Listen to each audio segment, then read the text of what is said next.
2 classes थी लेकिन वो जुड़ने में टाइम लगा रही थी, तो इस चक्कर में क्या हुआ कि पहले मुझे एक क्लास अपलोड करनी पड़ी पार्ट 1 से, और फिर बाद में पार्ट 2 जब अपलोड किया तब तक आप सभी लोग जा चुके थे, है ना।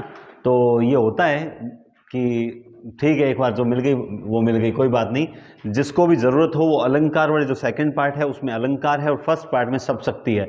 अभी तक भी अगर इस पार्ट में दिक्कत आ रही है तो 15-20 मिनट लगेंगे, उस क्लास को ज़रूर देख लेना। आज जो हम स्टार्ट करने जा रहे हैं संपूर्ण व्याकरण, इसके हम लगभग 10 टॉपिक लेंगे, ठीक है। कुल जो 10 टॉपिक पेपर में आने वाले हैं वो 10 टॉपिक में लगभग आपको 25 से 30 क्वेश्चन देकर जाएंगे। तो सर टोटल क्वेश्चन कितने आएंगे? देखो मैं इतना तो कह सकता हूं कि 45 तो न्यूनतम है ही, प्लस 15 क्वेश्चन अधिकतम और जा सकते हैं, यानी 60 क्वेश्चन अगर व्याकरण के आते हैं तो एक बहुत बड़ा रोल रहेगा। इस 60 में से एक बात और याद रखना, 20 प्रश्न जो हैं वो पर्यायवाची, एकार्थक, अनेकार्थक, विलोम शब्द, तत्सम, तद्भव यहां से आ सकते हैं। तो ये 20 प्रश्न ही आपकी मेरिट तय कर देंगे, ठीक है।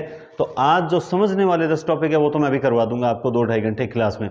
जो बाकी 20 टॉपिक 20 प्रश्न वाली यानी 5-7 टॉपिक है, कौन से? एक तो है अपने विलोम शब्द, ठीक है। अब नए नहीं पढ़ना है, जितना आपने अगर कोई पहले पढ़ रखा है या जो नोट्स है उसमें दिए हुए उतना ही पढ़ना है, या नवीन हिंदी व्याकरण वाली किताब से पढ़ लेना। एक पर्याय, एक श्रुति समभिन्नार्थक, ठीक है, एक अनेकार्थक, ठीक है, और विलोम हो गए, पर्याय, श्रुति, अनेकार्थक, और क्या बच गए? शब्द युग्म, ये तो हो गए ना शब्द युग्म, हाँ ये तो हो गए। तत्सम, तद्भव, तत्सम, तद्भव, ठीक है। तो ये 5 टॉपिक ऐसे हैं, और वाक्यांश के लिए एक शब्द, ये भी अच्छा टॉपिक है, वाक्यांश के लिए एक शब्द, ठीक है। ये 6 टॉपिक हैं, और 6 टॉपिक आपको कम से कम लगभग 12 से 15 क्वेश्चन देकर जाएंगे। हाँ, मुहावरे लोकोक्तियां तो खैर आप रहने देना भले ही, लेकिन ये टॉपिक जरूर पढ़ लेना। अब हम स्टार्ट करते हैं एक स्पीड से क्लास का, है ना। चलिए,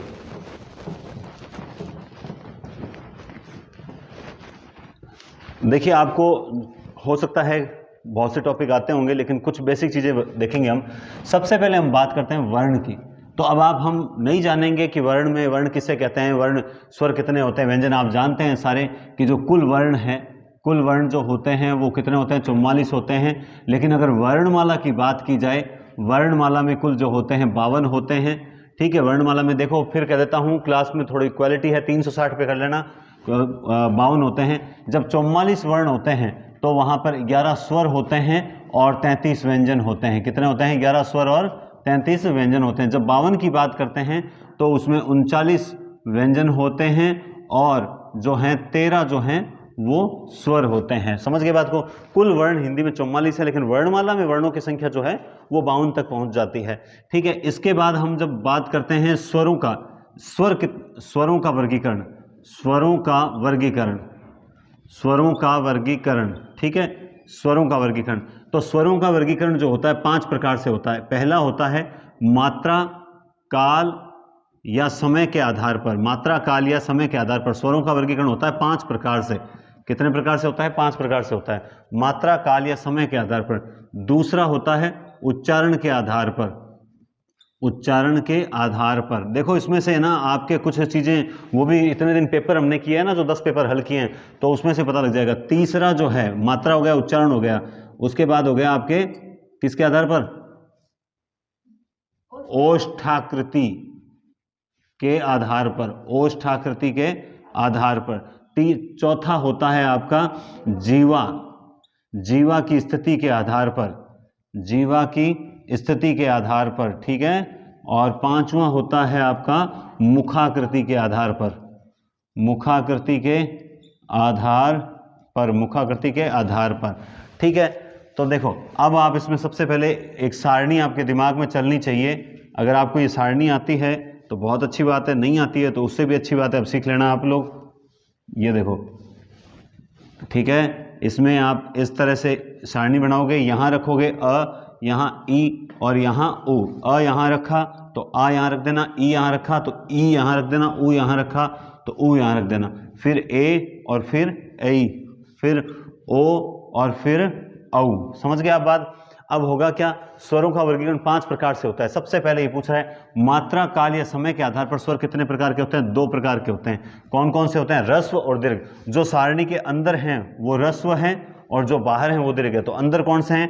अ, ई, उ और री, ये 4 अंदर हैं तो ये ह्रस्व हो गए, और जो बाहर वाले आपको दिखाई दे रहे हैं वो क्या हो जाएंगे?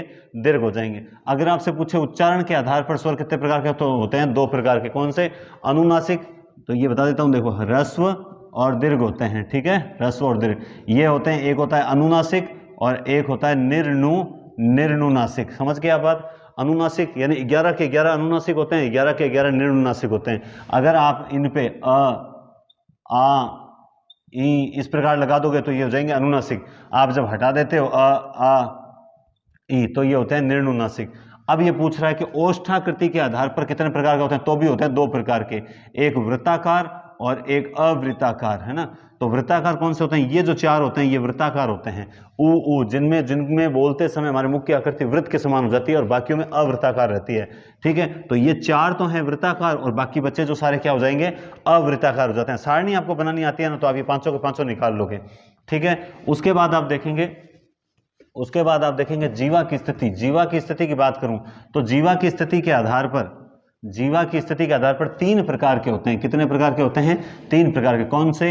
अग्र, मध्य और पश्च। इस प्रकार आप लिख लोगे। तो मध्य में अकेला अ आता है। मध्य में क्या आता है? अकेला मध्यस्थ स्वर होता है अ। और अग्र में आते हैं ये, देखो अ मध्य में आ गए, इधर वाले अग्र, इधर वाले पश्च। पश्च में ये उ, ओ, औ, आ। और मध्य में कौन से हो जाएंगे? ई, ए, ऐ और री। और मध्यस्थ कौन सा है? अ। तो जीवा की स्थिति के आधार पर 3 प्रकार के स्वर होते हैं, अग्र, मध्य और पश्च। मुखाकृति के आधार पर 4 प्रकार के होते हैं। कितने प्रकार के होते हैं? 4 प्रकार के स्वर होते हैं। कौन कौन से स्वर होते हैं 4 प्रकार के?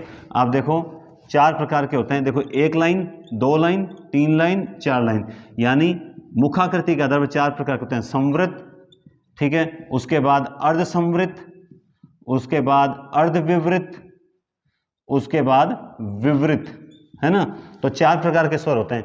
आप देखो संवृत में सबसे पहले विवृत को देखो। विवृत में अकेला आ आता है। विवृत यानी ये मुख खुलने की स्थिति होती है, ठीक है। विवृत यानी मुख खुलने की स्थिति, आ आता है। उसके बाद अर्ध संवृत, अर्ध विवृत में क्या आते हैं? ए, अ और ओ, ये 3 अर्ध विवृत में आते हैं। अर्ध संवृत में ए और ओ 2 ही आते हैं। ये देखो सीधी लाइन वाले, ये होते हैं अर्ध संवृत के। और संवृत में ये 2 बहनें ई और ये उ और एक री आ जाता है, ये आ जाता है संवृत में। तो ये सारी बात किसकी हो गई? स्वरों के वर्गीकरण में। अगर आपसे पूछा जाएगा कि निम्न में से संवृत कौन सा है, निम्न में से अर्ध संवृत कौन सा है, निम्न में से मात्रा या काल समय के आधार पर कितने होते हैं। अब जैसे पेपर में एक प्रश्न दिया था पिछले 10वें पेपर में कि जो स्वरों का वर्गीकरण है कितने प्रकार के होते हैं, तो उसमें 2 की जगह आंसर माना गया था 3, क्योंकि कुछ किताबें 3 ही मानती है और वहां से क्वेश्चन जो है सेलेक्ट करते समय जो है 3 लिखा हुआ था, जबकि मैंने 2 पे राइट लगा दिया था, फिर भी उसने टाइप करने वाले ने 3 लगा दिया। तो आप जानते हैं कि इस टाइप के क्वेश्चन अगर गलत आ जाए तो आ जाए, क्या दिक्कत है आपको? मैंने क्या पढ़ा रखा है पिछले, आप यूट्यूब पे मेरी 5 से 7 क्लास पढ़ी होंगी इसकी, तो उसमें सब में ये बता रखा है कि 2 ही प्रकार के हैं, रस्व और दीर्घ। प्लुत अपने होता ही नहीं है, उसमें अपना काम आता ही नहीं है वो, तो फिर अपन 2 ही मानेंगे, रस्व और दीर्घ। समझ गए आप बात? तो ये हो गया स्वरों का वर्गीकरण। अब बात करते हैं व्यंजनों के वर्गीकरण की। तो व्यंजनों का जो वर्गीकरण होता है उसमें आप जानते हैं कि किसको किन किन नामों से जाना जाता है। ये आप अच्छी तरह से जानते हैं किसको किन किन नामों से जाना जाता है, लेकिन हम विस्तार से तो पढ़ नहीं रहे, तो इसमें शॉर्ट में देखो। सबसे पहले मैं आपको बता दूं, आप थोड़ा सा इनका ध्यान रखना। एक तो पार्श्विक जो होता है, पार्श्विक जो होता है उस ल को पार्श्विक बोलते हैं। ऐसे ही लुंठित जो होता है, लुंठित र होता है। ऐसे ही ताड़न जात जो होता है, ताड़न जात जो होता है ड़ और ढ को ताड़न जात बोलते हैं। अभी जो लुंठित होता है इसको प्रकंपित भी बोलते हैं, प्रकंपित, प्रकंपित क्या बोलते हैं? प्रकंपित, ठीक है। इसको कंपन जात भी बोलते हैं। क्या बोलते हैं? कंपन जात भी बोलते हैं। ऐसे ये ताड़न जात जो है इसको उच्छिप्त बोलते हैं। क्या बोलते हैं? उच्छिप्त, ठीक है। और इसको बोलते हैं ताड़न जात, या इसको बोलते हैं द्विगुणी। क्या बोलते हैं इसको? द्विगुणी। सही लिखा है क्या या नहीं लिखा है? या ऐसे लिखा जाएगा? द्वि नहीं लिखा जाएगा, ठीक है, द्विगुणी। समझ गए आपको? द्विगुणी व्यंजन उच्छिप्त या ताड़न जात बोला जाता है ड ढ को। जो ह है इसे काकल्य बोला जाता है, इसे अलीजीवा बोला जाता है। क्या बोला जाता है? अलिजीवा। इसे नाभिक बोला जाता है। क्या बोला जाता है? इसे नाभिक बोला जाता है। ऐसे ही अ जो है इसे उदासीन स्वर बोला जाता है। क्या बोला जाता है? उदासीन स्वर बोला जाता है। ऐसे ही अ के बाद में आपके आगे कौन सा आ गया? हाँ, य और व, इनको अर्ध स्वर बोला जाता है। क्या बोला जाता है? अर्ध स्वर, या इनको संघर्षहीन व्यंजन बोला, इनको अल्प विवृत बोला जाता है। अल्प विवृत इनको ही तो बोलते हैं, विवृत, अल्प विवृत भी बोला जाता है, संघर्षहीन भी बोला जाता है, अर्ध स्वर भी बोला जाता है। ठीक है, और इसके अलावा र हो गया, ल हो गया। ठीक है, श, श, स, इनको आप जानते हैं क्या बोला जाता है? संघर्षी। और क्या बोला जाता है इनको? ऊष्म बोला जाता है। क्या बोला जाता है? ऊष्म व्यंजन बोला जाता है। ठीक है ना, श, श, ह, ये ऊष्म व्यंजन कहलाते हैं, संघर्षी। ठीक है, तो इस प्रकार से मेन यही नाम है। इसके अलावा जैसे न, स, ज, र, ल, ये कहलाती है वर्त्स्य ध्वनियां। क्या कहलाती है? वर्त्स्य ध्वनियां कहलाती है। इसी प्रकार अगर आपसे पूछ ले कि हिंदी में आगत व्यंजन कितने हैं, तो देखो क, ख, ग, ज, फ, ये 5 तो आगत व्यंजन हैं। ये क्या है? व्यंजन। और एक ये आगत स्वर है। स्वर कितने हैं? 1 है। व्यंजन कितने हैं? 5 हैं। कुल वर्ण पूछ ले कि आगत वर्ण कितने हैं, तो 6 हो जाएंगे। तो वर्ण कितने हैं तो कितने हो जाएंगे? 6 हो जाएंगे। क्लियर बात है? तो ये थोड़े से जो नाम है आपको पता होना चाहिए। इसी तरह से और भी नाम है कि इस पर संघर्षी किसे कहते हैं, कंठे किसे कहते हैं, इस प्रकार से, है ना। लेकिन हम थोड़ा सा जो पेपर में जहां से आ सकते हैं क्वेश्चन, उन पर ही फोकस करेंगे। मध्य स्वर का याद रखना, जो बता रहा हूं वो चीज पे फोकस रखना। इसके अलावा देखो आप लोग एक चीज और देखो कि इनके उच्चारण स्थान जो जैसे वर्ण होते हैं, वर्णों का वर्गीकरण जो किया जाता है प्राण वायु या श्वास वायु के आधार पर किया जाता है। तो प्राण वायु या श्वास वायु के आधार पर कितने होते हैं? 2। कौन कौन से? अल्प प्राण और महाप्राण होते हैं। आप लोग है ना महाप्राण की ट्रिक याद रख लो, द्विचय ऊष्म महाप्राण, द्विचय ऊष्म महाप्राण, द्विचय ऊष्म महाप्राण। तो उससे आपको पता लगे, देखो हर वर्ग का दूसरा, जैसे मैं एक ही लाइन लिखूंगा, क ख ग, सॉरी क ख, हाँ सही लिखा, क ख ग घ और अंग, हर वर्ग का दूसरा चौथा। तो ये देखो दूसरा और ये चौथा। इसके अलावा ऊष्म कौन से होते हैं? श, श, स, ह, ये सारे क्या कहलाते हैं? महाप्राण। तो किसी भी वर्ग का, जैसे च वर्ग का, त वर्ग का, ट वर्ग का, प वर्ग का, हर वर्ग का दूसरा और चौथा और ये ऊष्म, ये होते हैं महाप्राण। और अल्प प्राण कौन से होते हैं? हर वर्ग का पहला, तीसरा, पांचवा, अंतः स्वरा अल्प प्राण है, 135 अंतः स्वरा अल्प प्राण है। तो ये होते हैं प्राणवायु या श्वास वायु के आधार पर अल्प प्राण और महाप्राण, अल्प प्राण और महाप्राण। इसी के आधार पर जैसे घोष या गूंज के आधार पर भी 2 प्रकार के होते हैं, एक तो होता है सघोष और एक होता है अघोष। एक होता है सघोष और एक होता है अघोष। इसी प्रकार से देखो इसकी ट्रिक है, तिचोपांत है स्वरा सघोषा, तिचोपांत है स्वरा सघोषा, तिचोपांत है स्वरा सघोषा। तो इसका मतलब क्या हुआ? जैसे देखो मैं लिख देता हूं क, ख, ग, घ और अंग। इसका मतलब हर वर्ग का तीसरा, ये तीसरा, ये चो यानी चौथा, पा यानी पांचवा, अंतस्थ कौन से हो गए? य, र, ल, व, तिचोपांत, अंत मतलब अंतस्थ, और ह यानी इसमें, अच्छा इसमें अघोष की बात है, हाँ तिचोपांत ह, इसमें पूरे ऊष्म नहीं लेंगे, केवल ह को शामिल करेंगे। तिचोपांत ह और स्वरा, अ से लेकर ओ तक सारे स्वर, ये सारे सघोष होते हैं। तो फिर भी बच्चे कौन से बच गए? एक तो पहला और दूसरा वर्ण बच गया, और 3 ये श, श, श बच गए। तो ये होते हैं अघोष। ये क्या होते हैं? अघोष। तो आपको ये पता रहना चाहिए कि कौन से सघोष हैं और कौन से अघोष हैं। क्लियर बात है? हाँ, अब आगे देखो, मिटा दो इसको। तो ये मेन चीजें जो है वर्ण टॉपिक में, सघोष अघोष। इसके अलावा जैसे इसके उच्चारण स्थानों की बात करते हैं तो आप जानते हैं ट्रिक है, अकह विसर्ग कंठाराम, अ क ह विसर्ग कंठाराम आप सबको याद होगी। ईचू यसानाम तालु, रिर टुरषाणाम मूर्धा, तुलसी राम दंता, उपनामो ओष्ठो, ए देतो कंठतालु, ओ देतो कंठोष्ठ में, व केवल दंतोष्ठ में, पंचमाक्षर अनुस्वार है नासिका। तो ये सारे 4-5 जो ट्रिक हैं ये आपको याद होगी। अक विसर्ग कंठाराम, ईचू यसानाम तालु, रिर टुरषाणाम मूर्धा, तुलसी राम दंता, उपनाम ओष्ठो, ए देतो कंठतालु, ओ देतो कंठोष्ठ, व केवल दंतोष्ठ में। तो इस तरह से अगर प्रश्न आएगा तो सघोष अघोष में से या उसके उच्चारण में से कौन सा मध्यस्थ है, कौन सा अल्प विवृत है, कौन सा जो है संवृत है, कौन सा अर्ध संवृत है ना, निम्न में से कौन सा सघोष भी है, महाप्राण भी है। तो आप ये ट्रिक याद रखना, द्विचय उसमें महाप्राण है, तिचोपांत है स्वरा सघोषा। ठीक है, तो ये आपका वर्ण टॉपिक। अब बात करते हैं हम टॉपिक की संज्ञा। किसकी बात करते हैं? संज्ञा टॉपिक। संज्ञा टॉपिक में आपको देखो क्या चीजें ध्यान रखनी है, ध्यान से समझ लेना। ये कोई बड़ा खतरनाक टॉपिक नहीं, लेकिन वैसे बहुत खतरनाक टॉपिक है। सबसे पहले हम इसमें करेंगे जातिवाचक संज्ञा। कौन सी करेंगे? जातिवाचक और व्यक्तिवाचक, जातिवाचक और व्यक्तिवाचक। फिर हम यहां पर करेंगे समूहवाचक, समूहवाचक और द्रव्यवाचक, द्रव्यवाचक। और लास्ट में हम करेंगे भाववाचक। बस यहीं पर आपके एक ही बोर्ड में संज्ञा का जो है काम कंप्लीट हो जाएगा। आप ध्यान से समझे। सबसे पहले हम बात करते हैं संज्ञा। किसी व्यक्ति, वस्तु, स्थान या जाति या भाव के नाम को संज्ञा बोलते हैं, हमें कोई मतलब नहीं है। आप देखो जातिवाचक होती क्या है। जातिवाचक संज्ञा आप जानते हैं, एक ही शब्द आपको याद रखना है और वो शब्द है संपूर्ण। और व्यक्तिवाचक में आपको एक ही शब्द याद रखना है, विशेष। ठीक है, जो संपूर्ण जाति की बात करेगी वो तो होगी जातिवाचक। संपूर्ण में से जब किसी विशेष को एक को निकाल लिया जाएगा तब होगी व्यक्तिवाचक।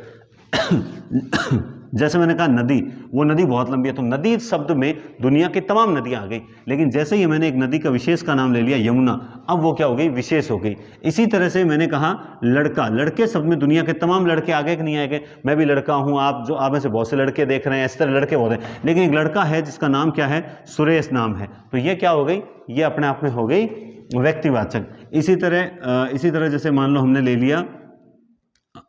लिया मान लो जैसे शहर। ठीक है, तो शहर में दुनिया के तमाम शहर आ गए, लेकिन हमने एक शहर विशेष का नाम ले लिया, बीकानेर, उदयपुर, जोधपुर, कोटा, है ना, इस प्रकार से ले लिया, तो ये क्या हो जाएंगे? विशेष। ऐसे ही मान लो मैंने कहा कुत्ता शब्द, कुत्ते शब्द में दुनिया के तमाम कुत्ते शामिल हैं, लेकिन एक साहब मैंने घर पे पाल रखा है, उस कुत्ते का नाम ले दिया मैंने जैकी, तो अब ये क्या हो गया? एक कुत्ता विशेष हो गया। तो जब संपूर्णता में से विशेष को निकाला जाएगा तब वहां पर क्या होगी? हमेशा जातिवाचक संज्ञा होगी। जैसे मान लो मैंने कहा ग्रंथ, तो ग्रंथ में दुनिया के तमाम ग्रंथ शामिल हैं, लेकिन जैसे ही मैंने इस ग्रंथ का एक विशेष नाम लिया गीता, तो अब वो ग्रंथ क्या हो गया? वो हो गया ग्रंथ विशेष हो गया। वो ग्रंथ क्या हो गया? वो विशेष हो गया। तो इस कंडीशन पे आप ध्यान रखें, संपूर्णता का बोध कराने वाले शब्द, जिस शब्द से आपको किसी एक का बोध नहीं होता, आपको लगता है कि यार ये तो और कोई भी तो हो सकता है। जैसे कुत्ता, तो कुत्ते तो बहुत सारे हो सकते हैं कि वो कुत्ता रोटी ले गया, कुत्ता कौन सा रोटी ले गया, कुत्ते तो बाहर बहुत सारे थे। तो जहां आपको लगे कि यार ये तो बहुत सारे हो सकते हैं, नदियां बहुत सारी, लड़के बहुत सारे, कुत्ते बहुत सारे, ग्रंथ बहुत सारे, लेकिन यमुना एक ही है, सुरेश एक ही है, बीकानेर एक ही है, जैकी एक ही है, गीता एक ही है। बात समझ रहे हो ना? तो ये चीज है जातिवाचक और व्यक्तिवाचक की। उसके बाद बात करते हैं समूहवाचक संज्ञा। समूहवाचक संज्ञा और द्रव्यवाचक में आपको क्या ध्यान रखना है? मैं आप जानते हैं कि ये दोनों इसी के भेद माने जाते हैं। किसके भेद माने जाते हैं? जातिवाचक के। आपसे पूछे संज्ञा कितने प्रकार की होती है, तो आपको कैसे भी पूछ ले, अर्थ के आधार पे पूछ ले, चाहे शब्द के आधार पे पूछ ले, कितना भी पूछ ले, आपको संज्ञा के 3 ही प्रकार हैं, 3 ही भेद संज्ञा के माने जाएंगे। समझ आओ संज्ञा के भेद कितने हैं? मैं फिर लिख देता हूं भेद, कुछ लोग है ना बाल की खाल बहुत निकालते हैं। ठीक है, समूहवाचक और द्रव्यवाचक, 2 प्रकार की संज्ञा। आपको इसमें क्या ध्यान रखना है? देखो, आपको एक ही शब्द का ध्यान रखना, समूह। इसमें क्या होगा? हमेशा संज्ञा समूह में आएगी और सदैव एक वचन में आएगी। समूह का बोध कराएगी और एक वचन में आएगी। जैसे मैंने शब्द लिया जनता, जनता। देखना, अब मैं जो शब्द लिखूं आप देखना क्या वहां समूह है क्या? ठीक है, मैंने लिखा भीड़, मैंने लिखा गिरोह, क्या लिखा? गिरोह। मैंने लिखा गुच्छा, मैंने क्या लिखा? गुच्छा। और मैंने लिखा परिवार, क्या लिखा?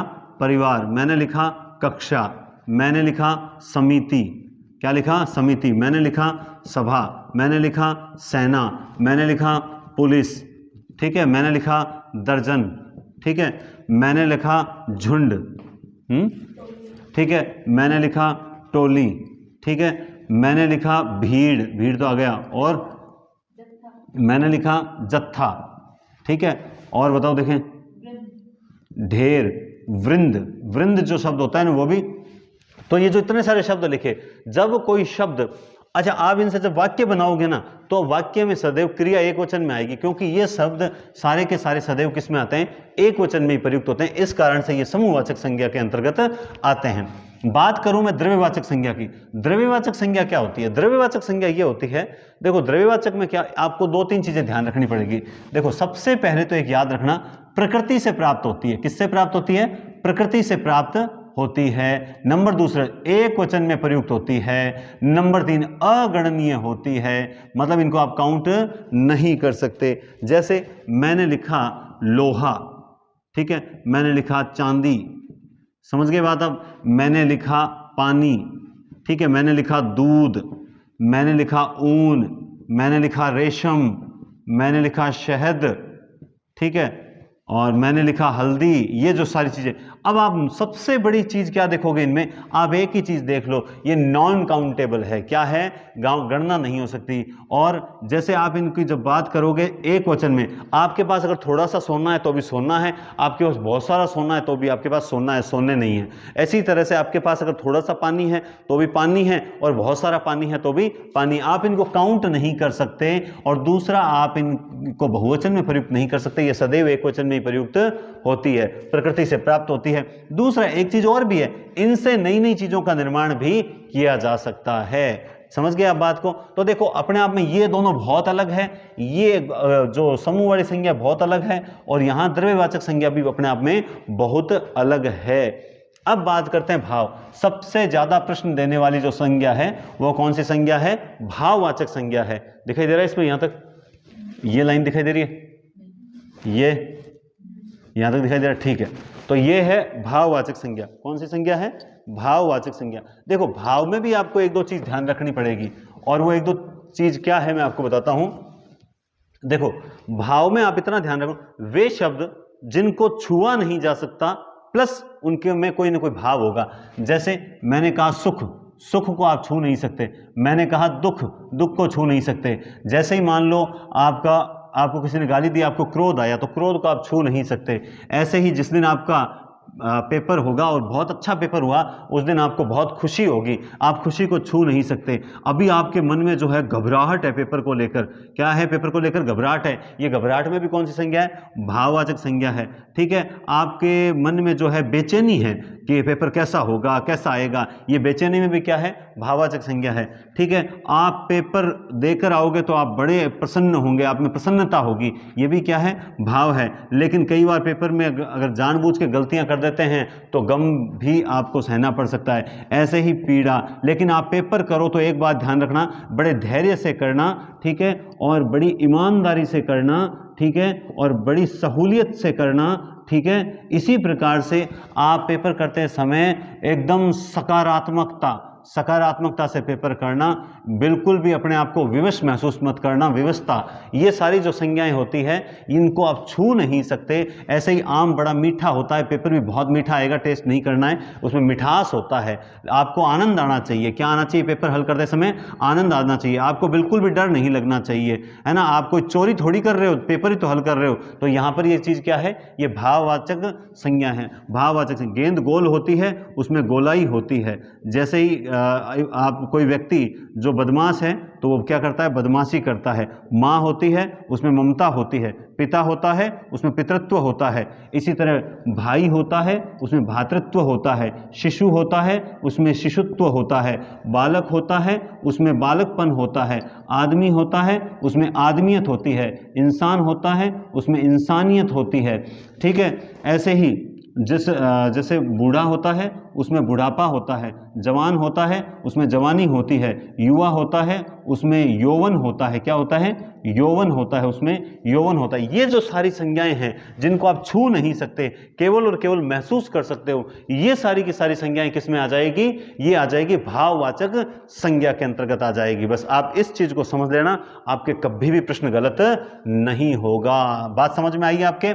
तो समूहवाचक द्रव्य, देखो आपको करना क्या है, मैंने बताया ना, एक ही क्लास में पूरी व्याकरण जो है बहुत मतलब 10 के 10 टॉपिक क्लियर हो रहे हैं। जातिवाचक संज्ञा व्यक्तिवाचक का मैंने आपको डिफरेंस बताया, इस चीज को पकड़ के चलना। समूहवाचक द्रव्यवाचक का जो डिफरेंस बताया कि समूह में प्रयुक्त होती है, एक वचन में प्रयुक्त होती है, भाई समूह का बोध कराएगी और एक वचन में प्रयुक्त होगी। द्रव्यवाचक संज्ञाएं जो होती है, जो प्रकृति से प्राप्त होती है, सदैव एक वचन और हमेशा अगणनीय होती है, इनको ये नॉन काउंटेबल होती है। भाववाचक संज्ञाएं जिनको छुआ नहीं जा सकता, सिर्फ महसूस किया जा सकता है, उनके लिए मैंने आपको जो तरीका बताया, ये तरीका बेस्ट है। आप इन पूरी क्लास को देखोगे ना तो आपकी व्याकरण जो है वो गलत नहीं जाएगी, ये मेरा वादा है, ठीक है। तो ये हो गई आपकी संज्ञा। अब आपको एक चीज बता दूं, देखो अगर जैसे अगर मान लो कोई भी संज्ञा है, चाहे वो व्यक्तिवाचक है, ध्यान रखना, चाहे वो व्यक्तिवाचक है, चाहे वो समूहवाचक है, चाहे द्रव्यवाचक है, चाहे भाववाचक है, इन चारों में से कोई भी संज्ञा अगर बहुवचन में आ जाए तो वो याद रखना वो जातिवाचक बन जाती है। जैसे मैं बताता हूं कैसे, अब मैं थोड़ा और डीप चलता हूं, इसको मिटा दूं, चलो इसको मिटा देते हैं। अब क्या करेंगे, स्क्रीनशॉट लेकर, परसों तो पेपर ही आ गया अब, है ना। देखो इस चीज को समझना, जैसे रावणों के कारण सीताएं सुरक्षित नहीं है। अब देखो आप जानते हैं रावण और सीता तो व्यक्तिवाचक संज्ञा होती है, यहां पर क्या है, इनका बहुवचन आ गया, इनका क्या आ गया, बहुवचन। तो बहुवचन कोई भी संज्ञा का अगर आपको दिख जाए ना तो आप उसमें जातिवाचक कर देना, आंख बंद करके, गलत नहीं होगी, प्रमाण मैं दे दूंगा, ठीक है। इसी तरह जैसे मान लो गंदगी शब्द है, गंदगी शब्द में क्या है दोस्तों, गंदगी शब्द में भाववाचक संज्ञा है, लेकिन जैसे ही ये शब्द हो जाएगा गंदगियां, ये क्या हो जाएंगे, जैसे मान लो खुशी शब्द है, खुशी में भाववाचक संज्ञा है, लेकिन आपके शब्द आ गया खुशियां। ऐसे ही गम शब्द है और शब्द आ गया गमो, है ना, समझ आप, ठीक है। उस पर तो दुखों का, जैसे दुख है और एक शब्द बना, उस पर तो दुखों का पहाड़ टूट पड़ा, तो दुखों, ये भाववाचक संज्ञाएं भी जब बहुवचन में जाएगी तो किसमें कन्वर्ट हो जाएगी, जातिवाचक में हो जाती है। क्यों हो जाती है जाति, क्योंकि उसके घर में खुशियां आई है, मतलब एक खुशी नहीं है, कई तरह की खुशियां हैं, तो 10-12 खुशियां हो सकती है ना। अच्छी न्यूज आ गई, नौकरी भी लग गई, मकान भी बन गया, है ना, भाई की भी नौकरी लग गई, इस प्रकार से कोई लॉटरी लग गई, तो ये खुशियां एक साथ आती है। और गम आते हैं तो भी एक साथ ही आते हैं, ये आते एक साथ ही, इनकी खास बात यही है। तो आप इसके लिए पूर्ण रूप से तैयार रहें, समझ रहे हो आप। अगर ये बहुवचन में जाए तो क्या कर दोगे, इसको जातिवाचक में कर दोगे, क्लियर बात है।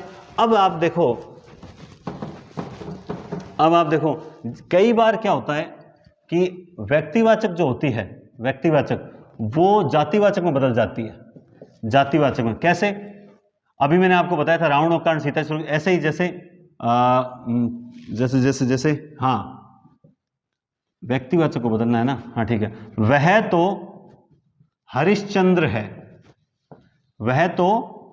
है, अब यहां पे हरिश्चंद्र में अंडरलाइन मिलेगी आपको और पूछा जाएगा कि भाई हरिश्चंद्र में कौन सी संज्ञा है, तो आप कर दोगे, तो नाम है तो कौन सा कर दो, व्यक्तिवाचक। लेकिन ऐसी गलती मत करना, क्योंकि वो यहां पर वाक्य देकर पूछ रहा है ना, इसका मतलब उसके पीछे जोहल है। और जोहल क्या है, वह तो हरिश्चंद्र है, मतलब मैंने कहा मोहन तो हरिश्चंद्र है, मोहन तो गाय है ना, समझ रहे हो ना। देखो इस बात को समझना, मोहन तो गाय है, तो मोहन गाय कैसे हो सकता है, हमने सब शक्ति में जैसे पूछा था ना, वैसे ही अगर वह मान लो सुरेश तो हरिश्चंद्र है, तो सुरेश हरिश्चंद्र कैसे हो सकता है, एक ही आदमी दो कैसे हो सकता है। इसका मतलब हरिश्चंद्र जैसा वो क्या है, वो सत्यवादी है, वो क्या है, सत्यवादी। तो जब यहां पे उस व्यक्ति की, पर्टिकुलर उस व्यक्ति की बात ना कहकर उसके गुणों की बात की जाए तो वहां पर जातिवाचक होती है। ऐसे ही जैसे हमने कहा, एक उदाहरण और है, एक और बताओ, कालिदास, जयचंद। हाँ, इस देश में जयचंदों की कमी नहीं है, इस देश में जयचंदों की, खैर ये तो देखो बहुवचन हो गया तो हम वैसे भी कर देंगे, जयचंदों की कमी नहीं है।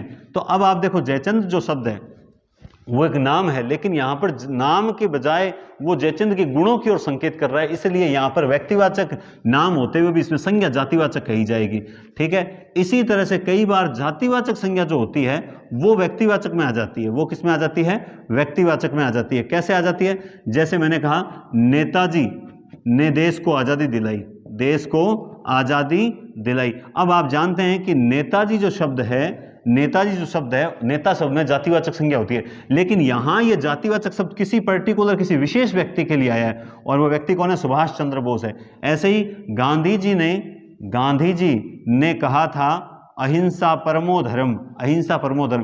तो यहाँ गांधी तो एक जाति है, लेकिन क्या गांधी जी शब्द से हम किसकी ओर जाएंगे? मोहनदास करमचंद गांधी की ओर जाएंगे या फिर राहुल गांधी की ओर जाएंगे? तो हम किसकी ओर जाएंगे? मोहनदास करमचंद गांधी की ओर। तो गांधी जी कहते हैं महात्मा गांधी की याद आती है हमें, ठीक है। ऐसे ही नेहरू जी बच्चों से प्रेम करते थे, तो नेहरू भी एक जाति है, लेकिन नेहरू जी बच्चों से प्रेम करते थे। इसका मतलब नेहरू, हम किसकी ओर संकेत कर रहे हैं? हम कर रहे हैं किसी व्यक्ति विशेष की ओर संकेत। तो जब जातिवाचक शब्द आकर किसी विशेष व्यक्ति की ओर संकेत करेंगे, तो वहां पर याद रखना कौन सी संज्ञा होगी दोस्तों? वहां पर संज्ञा होगी व्यक्तिवाचक। क्यों होगी जातिवाचक? जातिवाचक होगी, वो व्यक्तिवाचक की ओर संकेत करेगी। जागो मोहन प्यारे, मुझे पता है वो दिमाग के सारे ढक्कन बंद हो रहे हैं, है ना? ठीक है, ठीक है। तो ये आपकी संज्ञा, तो संज्ञा भी कंप्लीट हो चुकी है। अब हम बात करते हैं सर्वनामों की।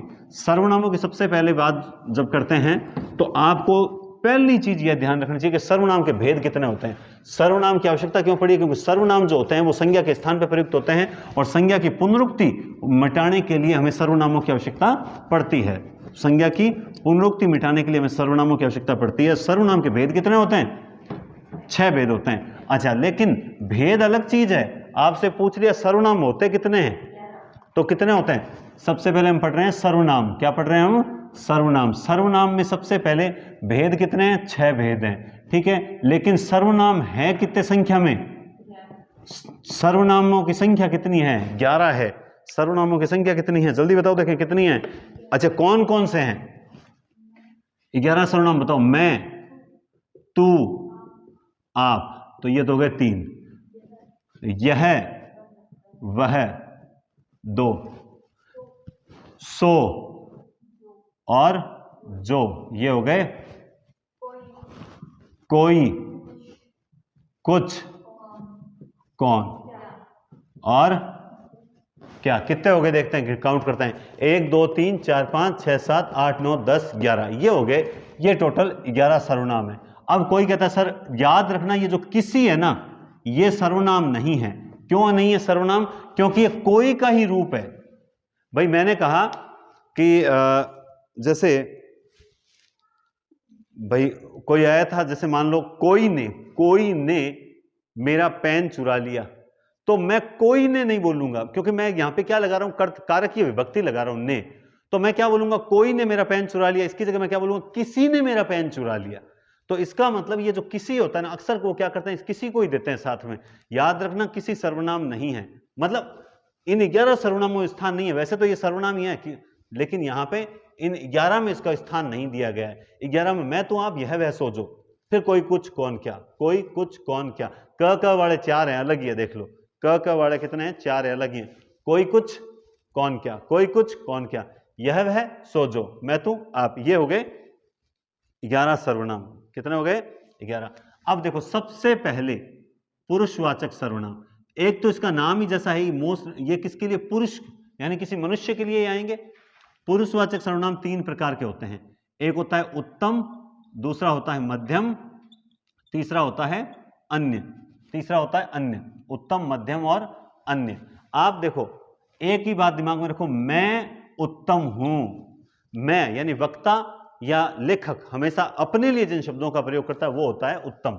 मैं उत्तम हूं, तुम मध्यम हो और वह अन्य है। बस अब मैं से मेरा, मुझे, तुम से तुम्हारा, तुम, ये सारे बना लो, कोई बात नहीं। और इसका बहुवचन बनाओगे तो हम, तुम का बहुवचन बनाओगे तो आप, वह का बनाओगे तो वे, उनका वगैरह तो चेंज हो जाएगा, वह, वे। बस ये सर्वनाम जो होते हैं पुरुषवाचक होते हैं, तो आपको ध्यान रखना पड़ेगा।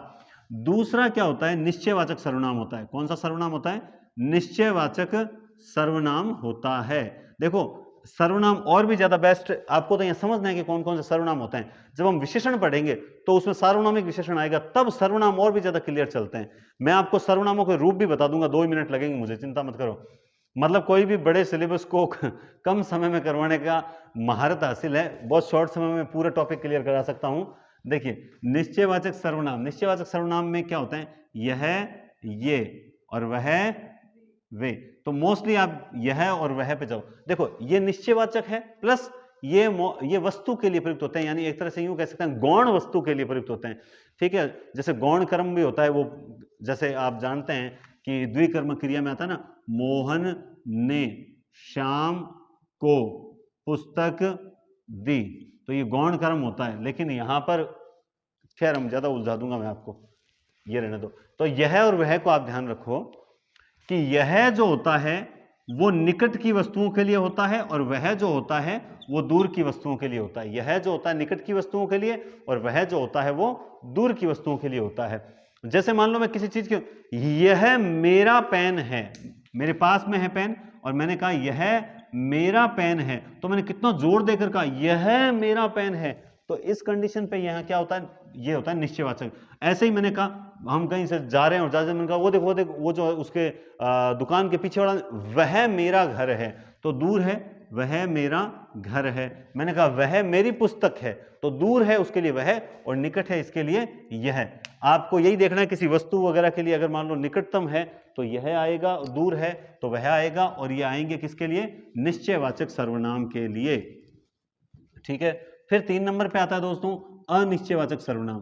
क्या आता है, अनिश्चयवाचक सर्वनाम। इसमें क्या होता है, अंत तक अनिश्चय की स्थिति बनी रहती है। कोई, किसी और कुछ, ये 3 आते हैं, कोई, किसी और कुछ। इसमें आपको इतना ही ध्यान रखना है कि आपको अंत तक पता ही नहीं चलेगा कि वास्तव में क्या हुआ। जैसे बाहर कोई आया, अपने को नहीं पता बाहर कौन आया है, बाहर कोई आया है, कौन आया है हमें नहीं पता, बाहर कोई आया, कोई भी हो सकता है। गाय सींग लगा के भी चली गई हो दरवाजे पे, किसी ने पत्थर मार दिया, वो दरवाजा में आवाज आई, हमें लगा कोई आया होगा, कौन आया नहीं पता।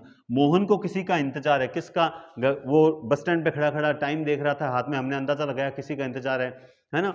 ऐसे ही दाल में कुछ गिर गया, हमें नहीं पता कि क्या गिरा, लेकिन दाल के आसपास छींटे पड़े थे, ऐसा लगा जैसे ऊपर से कोई हाथी वगैरह गिर गया हो, तो हमें ऐसा लग सकता है, हमें पता ही नहीं चलता ना कि कैसे हाथी कैसे गिर सकता है, तो तेरे को पता थोड़ी है, पता होता तो तू बता देता, फिर अनिश्चय थोड़ी रहता। ये अनिश्चय है, कोई कुछ, तुम्हें किसी ने कुछ कहा क्या, किसी ने कुछ कहा क्या, हमें नहीं पता किसने कहा, हमें नहीं पता कुछ कहा या नहीं कहा, हमने अंदाजा लगाया किसी ने कुछ कहा क्या, तो ये क्या हो जाते हैं, अनिश्चयवाचक सर्वनाम हो जाता है। ठीक है, बात समझ गया। किसी ने बुलाया है, किसी ने बुलाया, मुझे नहीं पता किसने, कोई ने बुलाया, कोई ने, किसी का हम बोलते क्या बोलते हैं, किसी ने बुलाया है, तो कोई किसी कुछ, ये होता है अनिश्चयवाचक सर्वनाम। फिर आता है प्रश्नवाचक। प्रश्नवाचक सर्वनाम आप जानते हैं, कौन, क्या, है ना, कौन, क्या वगैरह, ये जो मोस्टली 2 ही सर्वनाम होते हैं, कौन और क्या। जैसे बाहर कौन है, अब हम जानना चाहते हैं, प्रश्न करते हैं, भाई हमें बता बाहर कौन आया है, तुम क्या खा रहे हो, है ना। अब ये जो कब आता है ना, कई बार लोग इसको कब बोल देते हैं, ध्यान रखना, वो इस कब से आपको कंफ्यूज कर सकता है पेपर के अंदर। वो क्या दे देंगे, जैसे ए, मैं आपको प्रश्न बताता हूं, बी, सी, वो कैसे कंफ्यूज कर सकता है, वह क्या, ठीक है, खा रहा है, वह क्या खा रहा है, वह बाहर, बाहर कौन आया है, कौन आया है, तुम कब आओ, तुम कब आओगे, ठीक है, और वह कहाँ, जैसे एक और ले लिया, बाहर कौन आया है, क्या आ रहा है, और तुम्हें किसने बुलाया, किसने बुलाया है, तुम्हें किसने बुलाया।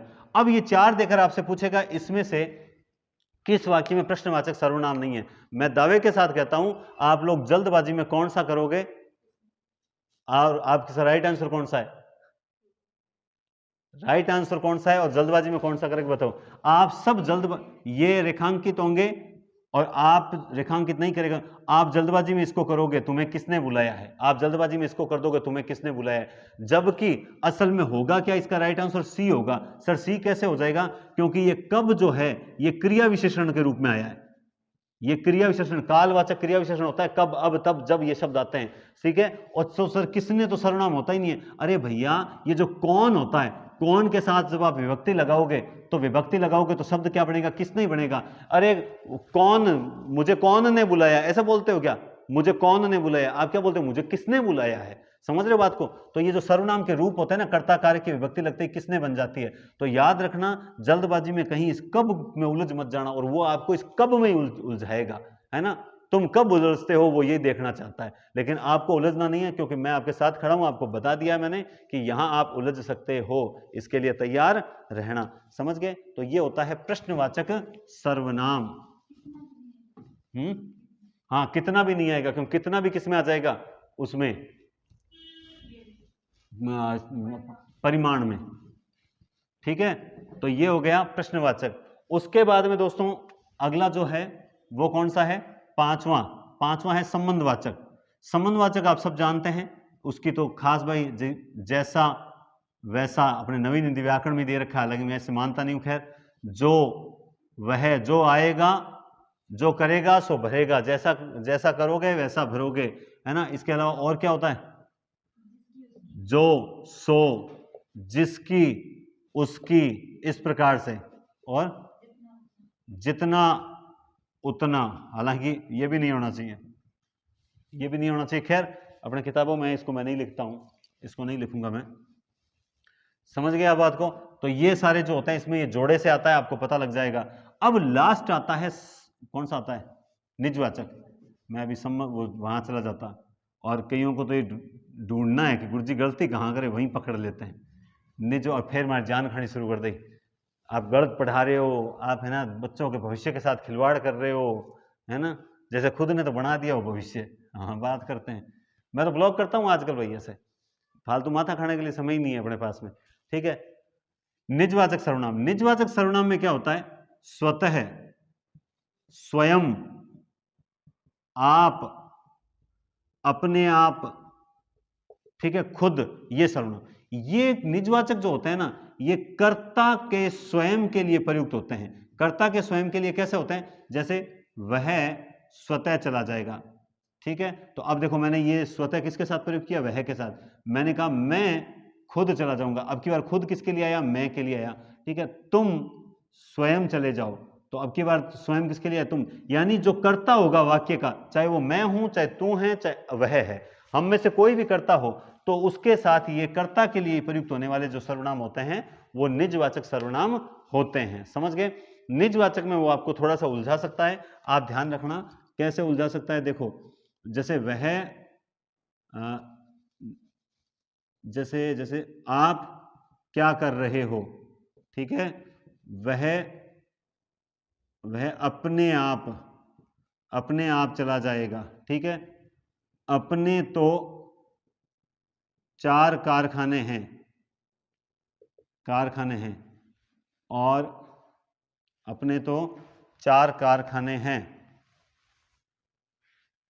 और ये लिख देते हैं रवि। अब इसमें से किसमें है निजवाचक, किसमें है, निजवाचक जो है मुख्य रूप से इसमें। अगर इस टाइप का ऑप्शन नहीं, देखो अपने तो 4 कारखाने, ये क्या है, ये भी आपके साथ लगा है, आपके साथ लगा है। हालांकि देखा जाए तो ये इसी में आता है, लेकिन यह संबंध कारक में हम पढ़ते हैं ना, काके की रारेरी नाने नी, तब ये आता है अपने तो 4 कारखाने। बाकी इसमें अगर ये 4 ऑप्शन आते हैं इस टाइप से, तो फिर हम इसी को राइट करेंगे, क्योंकि ये एकदम शुद्ध रूप से क्या है, निश्चयवाचक सर्वनाम है। तो ये अपने आप में थोड़ा सा उलझाने का प्रयास कर सकता है, आप इसमें ना उलझें। निजवाचक है, ठीक है, ये निजवाचक सर्वनाम है।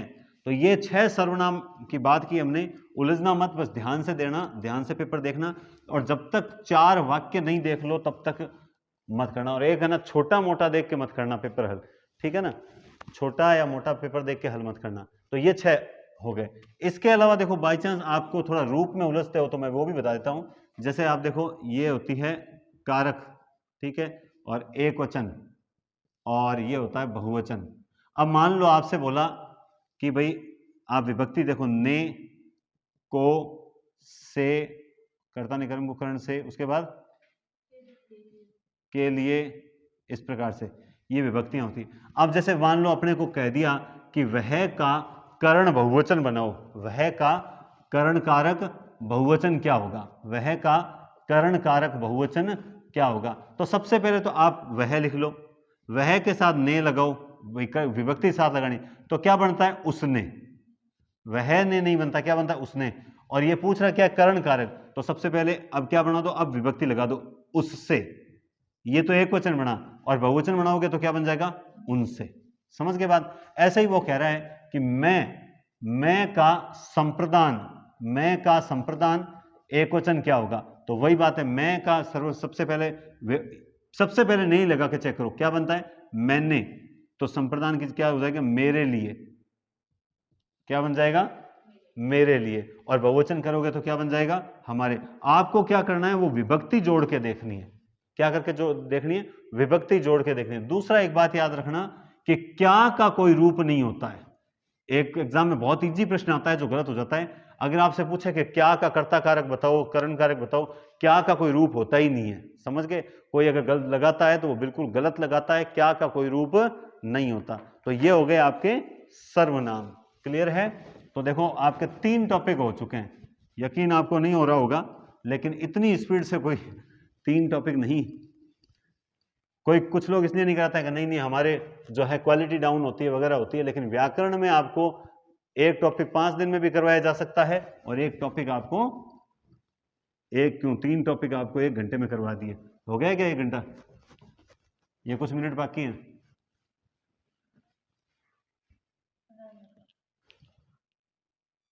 अपने विशेषण की क्लास। विशेषण आप जानते हैं कि संज्ञा और सर्वनाम की विशेषता बताने वाले शब्द कहते हैं। इसमें सबसे पहले आप जो चीज ध्यान रखोगे वो क्या है, देखो सबसे पहले विशेषण क्या होता है, जो विशेषता बताता है। क्या होता है, जो विशेषता बताता है। क्लियर बात है। उसके बाद होता है उद्देश्य विशेषण। क्या होता है, उद्देश्य विशेषण। वो क्या होता है, जब जैसे जो जैसे चलो ये ठीक है, लाल टमाटर, लाल टमाटर। अब अगर विशेषता उसकी पहले बताई जाए तो होता है उद्देश्य विशेषण, और अगर मान लो विशेषता बाद में बताई जाए, जैसे विधेय विशेषण।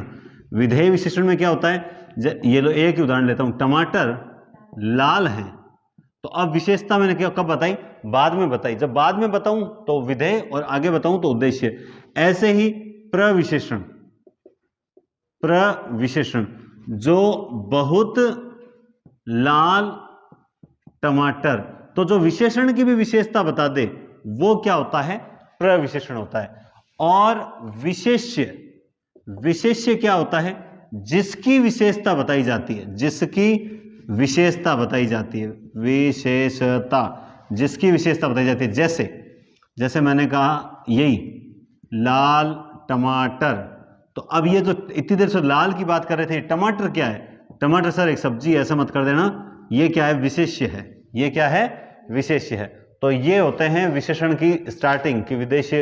ये उद्देश्य और विधेय होते क्या है विशेषण के, ये क्या होते हैं, ये विशेषण के 2 प्रकार हैं, भेद नहीं है, भेद आगे आएंगे। अब सबसे पहले ये मिटा देता हूं, उद्देश्य क्या होता है, विधेय क्या होता है, मैंने आपको बता दिया, ठीक है। अब देखो आगे, सब विशेषण के होते हैं 4 भेद, लेकिन अपने एनसीईआरटी में है 5 भेद। नवीन हिंदी व्याकरण में कितने दोस्तों, 5 भेद। अपने को उसके अकॉर्डिंग ही चलना है, ठीक है। कई बार मैं बताता हूं, जैसे वो एक काल का प्रश्न दिया था 2-4 दिन पहले, तो उस काल में एक दे दिया था पूर्ण वर्तमान काल, तो उसमें लोग कहते हैं कि सर ऐसा होता ही नहीं है, ऐसा होता ही नहीं है। चलो ठीक है, ऐसे ही मैं क्रिया विशेषण देता हूं, जैसे मान लो कारणवाचक क्रिया विशेषण, नकारात्मक क्रिया विशेषण, तब कहते हैं ऐसे कोई क्रिया विशेषण होता ही नहीं है। अरे होते हैं भैया, होते हैं। यूपी बिहार की किताबें जब आप पढ़ते हो ना, तो उन किताबों में व्याकरण में इतना गजब लिख रखा है, इतने विस्तृत व्याकरण के टॉपिक हैं कि वो आप तक आज तक पहुंचे नहीं है। इसलिए ऐसी चीजें होती है, और ऐसी चीजें जब बताई जाती है ना स्टार्टिंग में, तब किसी को पचती नहीं है। लेकिन ठीक है, मैं हमेशा कहता हूं कि ये चीजें सीख लेनी चाहिए, लेकिन अपने को चलना अपनी नवीन हिंदी व्याकरण के अकॉर्डिंग है। अपने जो बोर्ड में कोर्स में किताब कौन सी लगती है, नवीन हिंदी व्याकरण। आप जानते हैं विशेषण 4 होते हैं, लेकिन अपनी जो किताब है वो 5 मानती है, और 5वां कौन सा मानती है, व्यक्तिवाचक विशेषण। तो फिर मैं चाहे कितना भी सही हूं, आपके पास प्रूफ क्या रहेगा, यही प्रूफ रहेगा, तो फिर आप इसी को माने। दूसरा, कभी भी विवादित क्वेश्चन से आरपीएससी बचने का प्रयास तो नहीं करती है, वो तो जानबूझ के विवादित डालती है। अभी भी 9 क्वेश्चन डिलीट किए हैं। खैर, तो 5 भेद होता है विशेषण के। सबसे पहला होता है गुणवाचक विशेषण। कौन सा होता है, गुणवाचक विशेषण। गुणवाचक विशेषण आप सब जानते हैं कि अपने आप में बहुत अलग होता है। ये विशेषण जो होता है वो कौन से विशेषण होता है, हाँ मेरे ये, हाँ देखो, गुण थोड़ा दूर दूर लिखता हूं, दोष, रूप, रंग, आकार, ठीक है, दशा, अवस्था, है ना, और अवस्था को रहने देते हैं, स्थिति, और स्वाद, इस प्रकार की विशेषता होता है। जैसे गुण है कि वो अच्छा है, मोहन अच्छा है, मोहन का गुण है, ठीक है। मोहन बुरा है, मोहन का ये दोष है। मोहन का जो है रूप, रूप में क्या आ जाएगा, देखो ये गोरा, काला, सुनहला, ये भी इसी में आते हैं। सुनहरा रूप आता है, रंग, रंग में लाल, पीला, ये सारे आ जाते हैं, ठीक है। आकार में चौकोर, है ना। दशा में जैसे गरीब, अमीर, ये आ जाएंगे, गरीब, अमीर। स्थिति में जैसे स्थिति, हाँ पूर्व, वो स्थिति, वो तो दिशा संबंधी है। स्थिति जैसे स्थिति छोड़ो, स्थिति पूर्वी दक्षिणी, ये मान लो आप इसी को मान लो। स्वाद में जैसे मीठा, कड़वा, इस प्रकार से। तो ये विशेषताएं खुद बहुत अलग विशेषताएं होती है। आपको अपने आसपास जो भी चीजें दिखाई दे रही है उन चीजों की कोई न कोई विशेषता है। जैसे मान लो आपके पास कमरा है, कमरा चौकोर है, पेन जो है पेन सफेद है, मोबाइल जो है मोबाइल सुंदर है, ठीक है। इसी तरह से मान लो आपकी जो स्क्रीन है वो धुंधली है। हर चीज की कोई न कोई जो है विशेषता है, और वो जितनी भी विशेषताएं हैं वो सारी की सारी किसमें आती है, गुणवाचक विशेषण में आ जाती है। सुंदर है, बेईमान है ना, अच्छा है, बुरा है, बदमाश है, ठीक है, काला है, गोरा है ना, ईमानदार है, ठीक है। ये सारी विशेषताएं जो है वो गुणवाचक में आती है। ये अपने आप में बहुत अलग ही चलता है, तो इसमें घबराहट होती ही नहीं है। अब आता है सबसे पहले दूसरा आता है संख्या, परिमाणवाचक। दूसरा आता है परिमाणवाचक। परिमाणवाचक जो विशेषण होता है इसमें आप देखो क्या ध्यान रखोगे। सबसे पहले दो इसके भेद होते हैं, दो। एक होता है निश्चित परिमाण और दूसरा होता है अनिश्चित परिमाण। दूसरा होता है अनिश्चित परिमाण। देखो निश्चित परिमाण, परिमाण यानी मात्रा, तोल, इसमें जो विशेषण आएगा उस वो क्या करेगा, संज्ञा की वो स्थिति बना देगा जो नॉन काउंटेबल होगी। जैसे निश्चित परिमाण वाले शब्द कौन कौन से, जैसे मैंने कहा 2 लीटर पानी, तो इस पानी की क्या विशेषता, 2 लीटर, ये निश्चित परिमाण है, यानी 2 लीटर मांगोगे तो आपको 2 लीटर देगा, ठीक है। ऐसे ही मैंने कहा 2 गज जमीन, तो ये भी क्या निश्चित है। मैंने कहा 1 किलो चावल, 1 किलो चावल, ठीक है। मैंने कहा आधा पौंड दाल, ठीक है। तो ये जो मैं कह रहा हूं, जो 2 लीटर है, जो 2 गज है, 1 किलो है, आधा पौंड है, 4 मीटर कपड़ा है, तो ये 4 मीटर, ये क्या है, ये किसी भी वस्तु की निश्चित मात्रा है, और इस कारण से इस विशेषण का नाम क्या हो जाता है, निश्चित परिमाणवाचक विशेषण हो जाता है। फिर आते हैं अनिश्चित परिमाणवाचक विशेषण की ओर। अनिश्चित जो होता है वो निश्चित नहीं होता। जैसे वो यूं होता है कि कुछ मीटर कपड़ा दे दो, अब आप समझ जाओगे, कुछ मीटर कपड़ा, थोड़ा पानी पिलाना, ठीक है। अब थोड़ा कितना, ठीक है। बहुत घी खाया, आज बहुत घी खाया है, ठीक है। जरा सी चटनी, ठीक है, जरा सी चटनी, ठीक है। और जरा सी चटनी, कुछ, थोड़ा, बहुत, हाँ। जैसे कई लीटर दूध, जैसे 5 लीटर दूध गिर गया है तो निश्चित है, लेकिन कई लीटर दूध आज गिर गया, तो ये देखो आप, जो कुछ आ गया शब्द, ये थोड़ा आ गया, ये बहुत आ गया, ये जरा सी आ गया, कई लीटर आ गया, ये हमेशा अनिश्चित परिमाणवाचक होते हैं।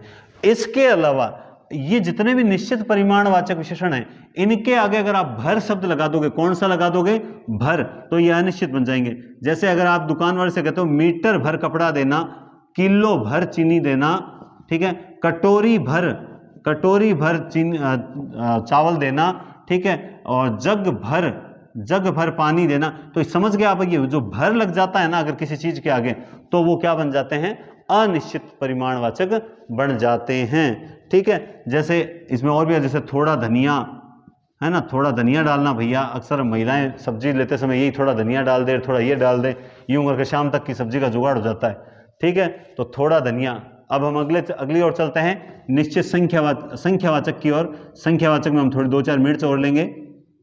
संख्यावाचक विशेषण, ठीक है, संख्यावाचक विशेषण। आगे चलते हैं। संख्यावाचक के भी सेम वही कंडीशन है, एक तो है निश्चित संख्या और एक है अनिश्चित संख्या, एक निश्चित संख्या और एक अनिश्चित संख्या। देखो इसमें जो संज्ञा आती है, ये जो है ना, ये 2 लीटर 3 लीटर, इसके बाद जो आने वाली संज्ञा है वो नॉन काउंटेबल होती है। इसमें जो आएगी वो होगी निश्चित। जैसे इसमें लिखा हुआ है क्या? दो आदमी दो आम। हाँ क्लियर है ना ये, ठीक है। निश्चित संख्या, देखो इसमें जैसे मैंने कहा 2 आदमी बाहर खड़े हैं, क्या कितने आदमी? 2 आदमी। ऐसे ही मैंने कहा मुझे परीक्षा में 3/4 अंक मिले, तो अंक की कितनी विशेषता है? 3/4। लेकिन ये 3/4 का निश्चित संख्या तो है ना कि 75% है ना, ठीक है। ऐसे ही मैंने कहा पहला लड़का ईमानदार है, जो पहले नंबर पे खड़ा है वो पहला लड़का ईमानदार है। ऐसे ही मैंने कहा कि जैसे जैसे मैंने कहा हजार नहीं, सॉरी, वही दिखा रहा था। जैसे मेरे पास तुमसे दुगुना धन है, कितना है? दुगुना धन, तो ये देखो दुगुना। ऐसे ही एक आवृत्ति और होती है, जैसे मैं हर रविवार मंदिर को जाता हूं, हर रविवार, तो ये हर रविवार यानी प्रत्येक रविवार हो गया। तो जैसे 2 आदमी हैं, 3/4 है, पहला है, दुगुना है, हर है, आवृत्ति सूचक है, ठीक है। या कई बार इस तरह आ जाते हैं, चारों के, जैसे 4 थे और चारों के चारों बदमाश निकले, चारों के चारों क्या थे? बदमाश थे, ठीक है। तो ये जो चारों के चारों हैं ये क्या हो जाता है? ये सारे विशेषण हो जाते हैं। कैसे? क्योंकि आप इसमें देखो चारों के चारों लड़के, सॉरी मैंने यह सीधा लिख दिया, लड़के बदमाश है। तो अब आप नोटिस करो एक चीज कि इसके 3/4 के बाद अंक आया है, 2 के बाद आदमी आया है, पहले के बाद लड़का आया है, दुगुने के बाद धन आया है, हर के बाद रविवार आया है, चारों के चारों के बाद लड़के आया है, और इसके बाद अब आप नोटिस करो कि इसके बाद जो संख्या आई है वो काउंटेबल है। जैसे आज मैंने 5 रोटियां खाई, तो 5 रोटियों को आप काउंट कर सकते हो कि नहीं कर सकते हो? बोला कर सकते हैं, ठीक है। मैंने कहा आज मैंने 4 केले गाय को खिलाए, तो 4 केले मतलब निश्चित संख्या है। आप देखो केले काउंट कर सकते हैं, रोटियां काउंट कर सकते हैं, समझ रहे हो बात आप? लेकिन यहां काउंटिंग नहीं होती, यहां काउंटिंग होती है। यहां आप किलो तोल सकते हो, माप सकते हो, और यहां आप सिर्फ और सिर्फ संख्यात्मक है, ठीक है ना, यहां आप सिर्फ संख्यात्मक है। आगे देखो आप अनिश्चित संख्या। अनिश्चित संख्या और अनिश्चित परिमाण में जो शब्द आते हैं सेम आते हैं, एकदम सेम शब्द आते हैं। आपको देखना क्या है, देखो मैं बताता हूं, सेम शब्द आते हैं। देखो अगर मैंने कहा कुछ पानी लाना, तो ये दोस्तों क्या है?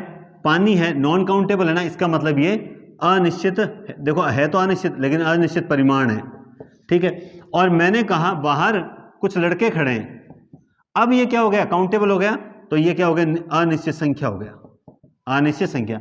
ऐसे ही मैंने कहा जैसे आज मैंने बहुत घी खाया, ये परिमाण है क्योंकि घी को आप काउंट नहीं कर सकते। और आज मैंने बहुत आम खाए, अब मैं आम को क्या कर सकता हूं? काउंट कर सकता हूं।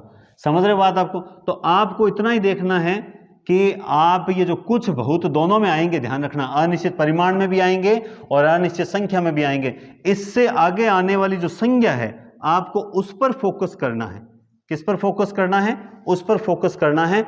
क्यों करना है फोकस? क्योंकि वो संज्ञा ही आपको बताएगी कि आपको इसको अनिश्चित परिमाण में डालना है या अनिश्चित संख्या में डालना है, ठीक है। तो इस चीज को आप समझ गए होंगे, ठीक है। देखो अब इससे हम ज्यादा डीप नहीं जाएंगे, क्योंकि डीप जाते ही तो फिर गड़बड़ हो जाएगी। फिर क्या, या तो फिर पूरा टॉपिक लेना चाहिए आराम से, एक एक उदाहरण। और खैर आप 3 महीने से पढ़ रहे हो, अब तो आपको रिवीजन का समय, और उम्मीद करता हूं आपको समझ भी आ रहा होगा बढ़िया तरीके से। 10 टॉपिक करवाने का मतलब है कि एक तो आप खुद पढ़ते व्याकरण, और एक आपको 2 घंटे में मैं बता रहा हूं कि आपको क्या क्या पढ़ना चाहिए था, और वो चीज आपको बता रहा हूं तो काफी फायदेमंद सिद्ध होगी। अब देखिए चौथा विशेषण जो होता है,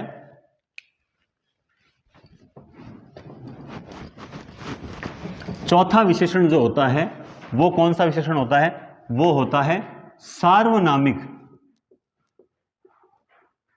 सार्वनामिक, या इसका दूसरा नाम होता है संकेतवाचक, या इसका तीसरा नाम होता है निर्देशवाचक। कौन सा होता है? निर्देशवाचक। ये 3 नाम होते हैं इसके, सार्वनामिक, संकेतवाचक और निर्देशवाचक, ठीक है। देखो मैं आपको ये क्लासेस जो है ना वो डिजिटल बोर्ड पे भी दे सकता था। पहला, डिजिटल बोर्ड पे मुझे स्पीड से लिखना वगैरह नहीं आता, यूं ही मान लो आप लोग, क्योंकि अपने फुल एकदम इसके ही हैबिचुअल हैं। और दूसरा क्या है कि जब तक अपने पास खुद का नहीं हो ना, तब तक अपने दूसरों पे आश्रित रहना पड़ता है कि वो जब समय देंगे तब हम क्लास रिकॉर्ड करेंगे, तब हम आपके क्लास ले पाएंगे। तो उससे क्या होता है कि आप जानते हैं कि फिर आपका नुकसान, और मुझे आपको ये क्लास देनी जरूरी थी। तो कईयों को लग रहा होगा कि भाई डिजिटल, जैसे मेरे पास कल मैसेज आए, मैं ये बात क्यों बोल रहा हूँ कि सर डिजिटल बोर्ड पे पढ़ा दो सर, इस पर दिखाई नहीं देता, थोड़ी आंखें दर्द करती है। अब देखो आपकी तो आंखें दर्द कर रही है, ठीक है, लेकिन आपको ये नहीं दिखता कि 4 घंटे 5 घंटे की क्लास जो ले रहा है उस टीचर का क्या क्या दर्द कर रहा होगा, पैर भी दर्द कर रहे होंगे कंटिन्यू, आप तो बैठ के देख रहे हो। तो आपको इसकी मतलब एक समझना चाहिए, इसकी नज़ाकत, समय की नज़ाकत को समझना चाहिए, और समय की जो मांग है उसको समझना चाहिए कि अभी आपको क्या कहते हैं कि सुख सुविधाएं की ज़रूरत नहीं है, बल्कि कंटेंट बढ़िया मिल जाए और पेपर सही हो जाए, वो चीज़ आपको देखनी चाहिए।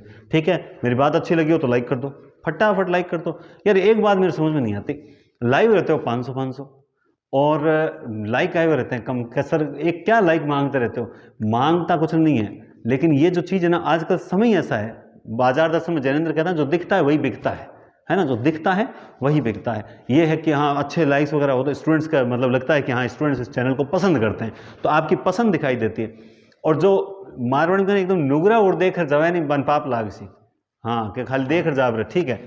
निर्देशवाचक, सार्वनामिक, संकेत, निर्देशवाचक। और एक साथ तो एक बात और, आज आपने पेपर दे दिया होगा, ठीक है, अगर पेपर में कोई 4-5 जैसे आप रिपोर्ट करते हो ना गलत क्वेश्चन के, तो वो रिपोर्ट करने के बाद मैं जो है उनके सही आंसर पहले कर देता हूं, उसको चेंज करके फिर आपके रिपोर्ट जो है रिपोर्ट कार्ड दोबारा तैयार करता हूं।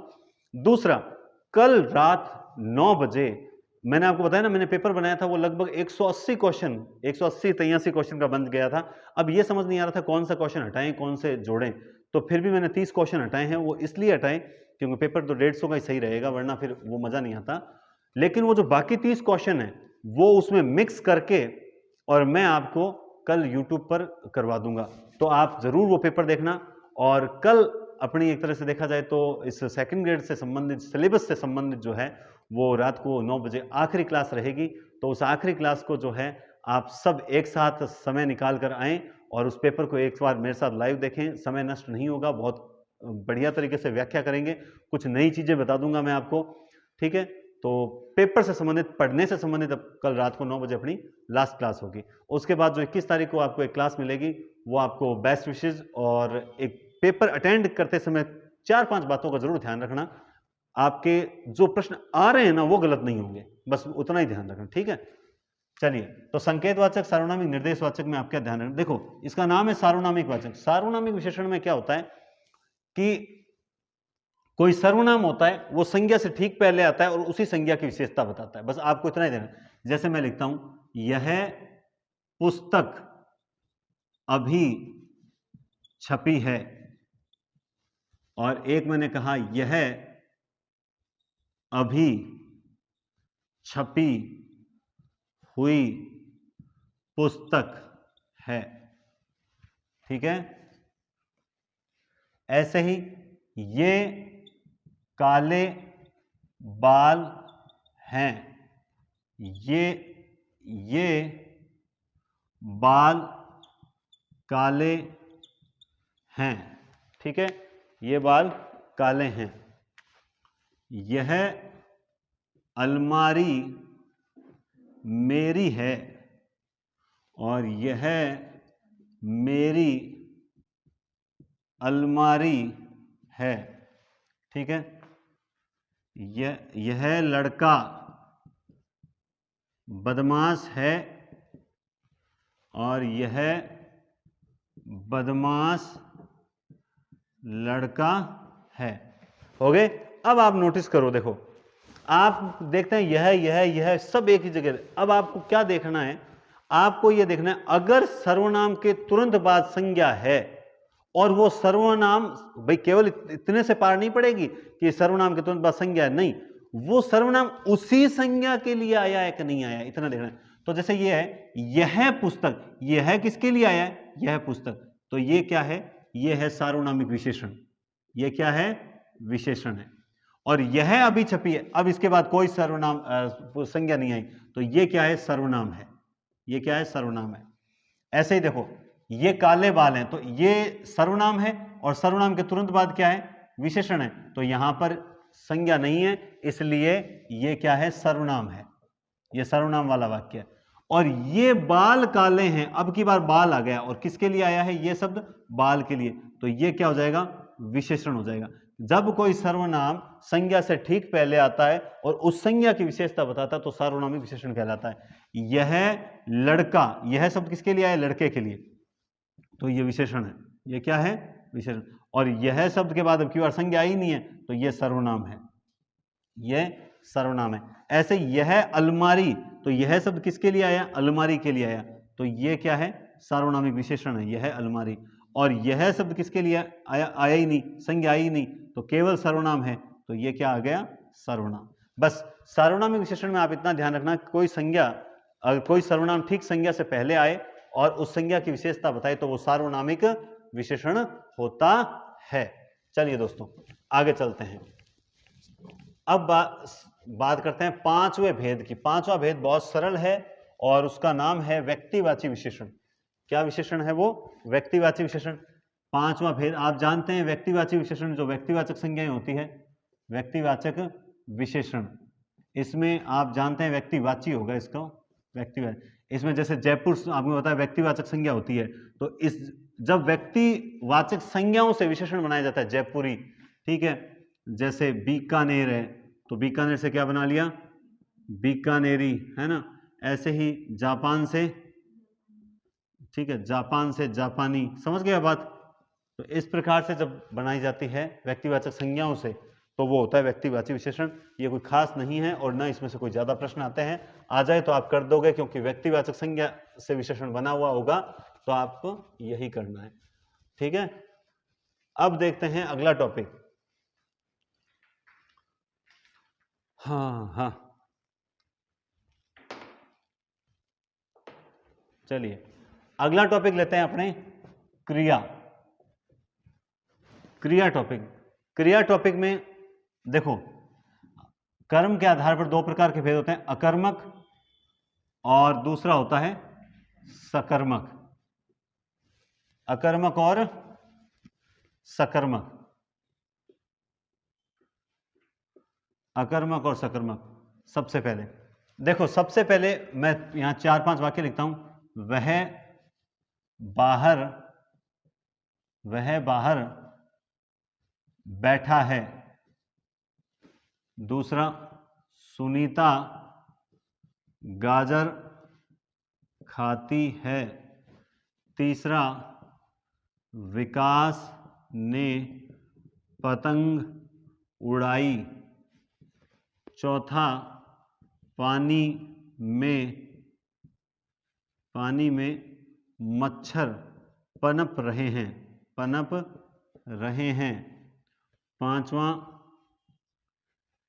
पांचवा, लड़की बाजार से पेन लाई। छठा, पैसा पानी की तरह बहाया गया। सातवां,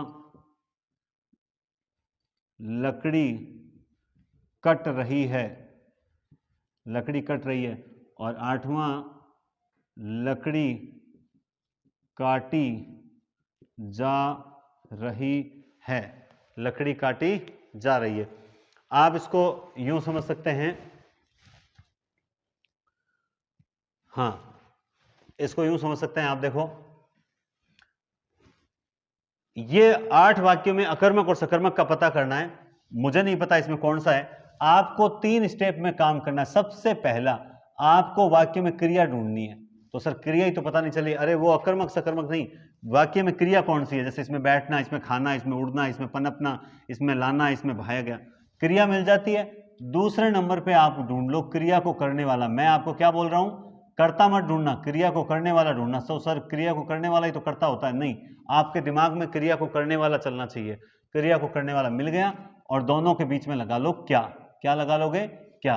फिर एक प्रश्न बनेगा और प्रश्न से आप पता लगा। जैसे सबसे पहले इस वाक्य में हम देखो पहला स्टेप, और देखो नियम से काम करोगे तो ही होगा, ज्यादा होशियार बनोगे तो गलत हो जाएगा, फिर आपकी मर्जी। सबसे पहले क्रिया क्या है, बैठा है। बैठने का काम कौन कर रहा है, वह कर रहा है। देखो क्रिया को करने वाला कौन है? वह। ठीक है, अब बीच में लगा दो क्या, वह क्या कर रहा है? उत्तर नहीं आया। उत्तर अच्छा सर वह बाहर बैठा है, ये उत्तर आ रहा है ना, ये उत्तर नहीं है भैया, तो ये उत्तर नहीं आया, तो ये क्या है? अकर्मक क्रिया है। अगला देखो क्रिया क्या है? खाती है। खाने का काम कौन कर रही है? सुनीता। बीच में क्या लगा दो, सुनीता क्या खाती है? उत्तर आ गया, गाजर खाती है, उत्तर आ गया, तो यह है सकर्मक क्रिया। ठीक है, इसमें क्रिया क्या? उड़ाई। उड़ाने का काम किसने किया? विकास ने। ठीक है, विकास ने क्या उड़ाई? पतंग, उत्तर आ गया, तो कौन सी क्रिया है? सकर्मक क्रिया है। पानी में मच्छर पनप रहे हैं, पानी में मच्छर पनप रहे हैं। अब होशियार लोग क्या करते हैं, सीधे ही प्रश्न बना देते हैं, पानी में क्या पनप रहे हैं? उत्तर आ जाएगा मच्छर, सकर्मक कर देंगे। गलत करोगे, ऐसा करोगे तो। क्रिया क्या है? पनप रहे हैं, ये मिल गई क्रिया, साहब पनप रहे हैं। पनपने का काम कौन कर रहा है? तो पनपने का काम मच्छर खुद कर रहे हैं, तो बीच में अब क्या लगा दो, तो मच्छर क्या पनप रहे हैं? उत्तर नहीं आएगा, उत्तर नहीं आएगा, तो क्रिया कौन सी करोगे? अकर्मक। अब कई लोग सीधा प्रश्न बना, सर हम तो सर ये प्रश्न तो बन रहा है ना। अरे बन रहा नहीं है, बनाने का नियम भी तो पता होना चाहिए। यहां क्रिया को करने वाला कर्ता आता है, ये मैं तो अधिकरण कारक है, कैसे बना रहे हो? ऐसा थोड़ा चलेगा, तो अकर्मक क्रिया। अगले वाक्य में क्रिया है लाई। लाने का काम किसने किया? लड़की ने। लड़की क्या लाई? पेन, उत्तर आ गया, सकर्मक क्रिया है। अगले में क्रिया क्या है? बहाया गया, और बहाने का काम किसने किया? अब मौजूद ही नहीं है। अब जो बहाने का काम, पैसा पानी की तरह बहाया गया, लेकिन बहाने का काम किसने किया? यानी क्रिया को करने वाला वाक्य में मौजूद ही नहीं है। और जब मौजूद नहीं है, कोई बात नहीं, आप केवल क्या लगा दो, तो क्या बहाया गया, तो उत्तर आ गया, पैसा बहाया गया। तो इसका मतलब ये कौन सी है? सकर्मक क्रिया है। कौन सी है? सकर्मक क्रिया। नेक्स्ट क्रिया क्या है? कट रही है, और कटने का काम कौन कर रही है? लकड़ी खुद कर रही है, तो लकड़ी क्या कट रही है? उत्तर नहीं आया, तो अकर्मक क्रिया है। कौन सी क्रिया है? अकर्मक क्रिया है। और लकड़ी काटी जा रही है। अब की बार देखो क्रिया क्या है? काटी जा रही है। क्रिया क्या है? काटी जा रही है, तो काटने का काम कौन कर रहा है? अब की बार मौजूद ही नहीं है। अब की बार काटने का काम करने वाला मौजूद ही नहीं है। इसका मतलब क्या काटी जा रही है? लकड़ी काटी जा रही है, तो यह है सकर्मक। अब देखो दोनों एक ही तरह के वाक्य हैं, एक लकड़ी कट रही है, एक लकड़ी काटी जा रही है। आपको पता है ये तो है कर्तृवाच्य, ये कर्तृवाच्य, और ये है कर्मवाच्य। दोनों एक ही बात कह रहे हैं, लकड़ी कट रही है, लकड़ी काटी जा रही है, लेकिन एक कर्तृवाच्य है और एक कर्मवाच्य है। समझ आई बात? नहीं समझ आई, क्योंकि अगला टॉपिक मैं क्या लूंगा? वाच्य ही लूंगा। अगला टॉपिक वाच्य ही लूंगा। तो समझ आ रही है लकड़ी और ये। तो आपको सकर्मक अकर्मक पता करना हो, तो इसी प्रश्न के जरिए आप क्रिया ढूंढना, फिर क्रिया को करने वाला ढूंढना। मिल जाए तो ठीक, नहीं मिले तो सीधा क्या लगा दो, और उत्तर आएगा तो सकर्मक, उत्तर नहीं आएगा तो अकर्मक। ये तो हुई अकर्मक और सकर्मक क्रिया की बात। ठीक है, ये तो हुई अकर्मक और सकर्मक क्रिया की बात। आगे देखते हैं। अब इनके भेद होते हैं। अकर्मक के जो भेद होते हैं, एक होता है जैसे गतिबोधक, गत्यर्थक, एक होता है स्थिति बोधक, ठीक है, और एक होता है अपूर्ण अकर्मक, अपूर्ण अकर्मक, तीन। ठीक है, हालांकि किताबों में आपको मिलेंगे, मैं आपको अक्सर बताता हूं, लेकिन फिर भी कुछ लोग सुनते नहीं है, उनको कमियां ढूंढनी। मैं बताता हूं किताबों में दो ही होते हैं, पूर्ण अकर्मक, अपूर्ण अकर्मक, फिर पूर्ण अकर्मक के दो भेद किए होते हैं। तो आपको उस तरह से पढ़ना है तो उस तरीके से पढ़ लो, कोई दिक्कत नहीं है। गतिबोधक जैसे वह दौड़ रहा है।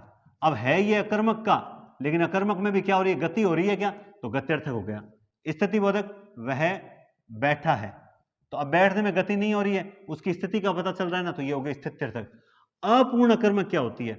इसमें खास बात बता देता हूं आज आपको, वह बहुत चालाक निकला। ठीक है, मोहन अध्यापक है, सुरेश बदमाश था, सुरेश बदमाश था। ये तीन वाक्य समझो। देखो सबसे पहली चीज, इन वाक्यों अपूर्ण अकर्मक क्रिया में ये तीन ही क्रियाएं आती है। अपूर्ण कर्मक जो क्रियाएं होती है ना, उसमें लास्ट में तीन ही क्रिया आती है, चौथी क्रिया ही नहीं आती है। मुझे बता दो एक भी वाक्य में नहीं आ सकती है। ठीक है ना। आप देखो हिंदी में चलो 100% कुछ नहीं होता, तो 99% तो है ना, 99% यही क्रियाएं मिलेगी आपको। अब इसमें होता क्या है, इसमें आप जब ये प्रश्न बनाते हो ना तो गड़बड़ होता है। आप बना देते हो सुरेश क्या था, उत्तर आ जाता है बदमाश, ये गलत है। देखो ये बदमाश क्या है, इसकी विशेषता है। तो अगर मैंने कहा मीठा आम खा लिया, ठीक है, तो आपने, और अब मैं कहूंगा सुरेश ने मीठा आम खा लिया, तो अब आप इसकी क्रिया बनाओगे सुरेश ने क्या खा लिया, तो आप क्या कहोगे मीठा आम खा लिया। सुरेश ने क्या खा लिया, भाई विशेषण तो उस विशेष्य के साथ ही आएगा ना, तो मीठा आम। तो सेम ऐसे ही ये बदमाश तो सुरेश ही ना, तो प्रश्न जब बनेगा ना तो इसको साथ में सुरेश बदमाश क्या था, तो उत्तर नहीं आएगा। मोहन अध्यापक क्या है, उत्तर नहीं आएगा। वह बहुत चालाक क्या निकला, तो उत्तर नहीं आएगा। ये विशेषण है, ये विशेषण आएंगे, ये विशेषण कर्ता से संबंधित विशेषण साथ में होंगे, तब आप जब प्रश्न बनाओगे ना तो प्रश्न बनेगा नहीं, और आपको लगेगा कि हाँ ये वाक्य में कुछ कमी है। और ये जो है ना इनको पूरक शब्द बोलते हैं। क्या बोलते हैं इनको, पूरक शब्द बोलते हैं। तो समझ गए आप, तो ये पकड़ लेना है था निकला, अपूर्ण अकर्मक में ये तीन ही क्रिया। अच्छा, जो विशेषण आते हैं वो किससे संबंधित आते हैं, कर्ता से संबंधित विशेषण होते हैं, क्योंकि ऐसा का ऐसा भेद है कि यहां हो रहेगा अपूर्ण सकर्मक, वहां कर्म से संबंधित भेद होगा, ठीक है ना, वहां होगा कर्म से संबंधित भेद। अब देखो सकर्मक के भी भेद होते हैं, एक कर्मक सकर्मक, ठीक है, द्विकर्मक सकर्मक, और एक होता है अपूर्ण सकर्मक, एक होता है अपूर्ण सकर्मक। बात समझ आ गई आपको। आप देखो इसमें एक कर्मक ये सिंपल होते हैं, राम पानी पी रहा है, राम क्या पी रहा है, पानी, उत्तर आ गया, ये होते हैं एक कर्मक। द्विकर्मक क्या होते हैं, मोहन ने सुनीता को पुस्तक दी। तो जो द्विकर्मक होते हैं उसमें क्या होता है, मुख्य कर्म वो होता है जो सदैव क्रिया के नजदीक रहता है। मुख्य कर्म कहां रहता है, सदैव क्रिया के नजदीक रहता है। जो मुख्य कर्म होता है उसी में कर्म कारक होता है, उसी में क्या होता है, कर्म कारक होता है। मुख्य कर्म होता है, इसे क्या बोलते हैं, अप्राणीवाचक। क्या बोलते हैं, अप्राणीवाचक बोलते हैं। क्या बोलते हैं इसे, अप्राणीवाचक बोलते हैं। इसको प्रत्यक्ष कर्म बोलते हैं। क्या बोलते हैं, इसको प्रत्यक्ष कर्म बोलते हैं। ये जिसके साथ को लगा होता है, क्योंकि ये इसको प्रत्यक्ष कर्म क्यों बोला, इसको मुख्य कर्म क्यों बोला, क्योंकि जब आप प्रश्न बनाओगे मोहन ने क्या दी, तो उत्तर पुस्तक आएगा। उत्तर क्या निकल के आएगा, पुस्तक। जो पुस्तक आती है वही मुख्य कर्म होता है। तो ये कौन सा कर्म है जिसके साथ को लगा, ये गौण कर्म है।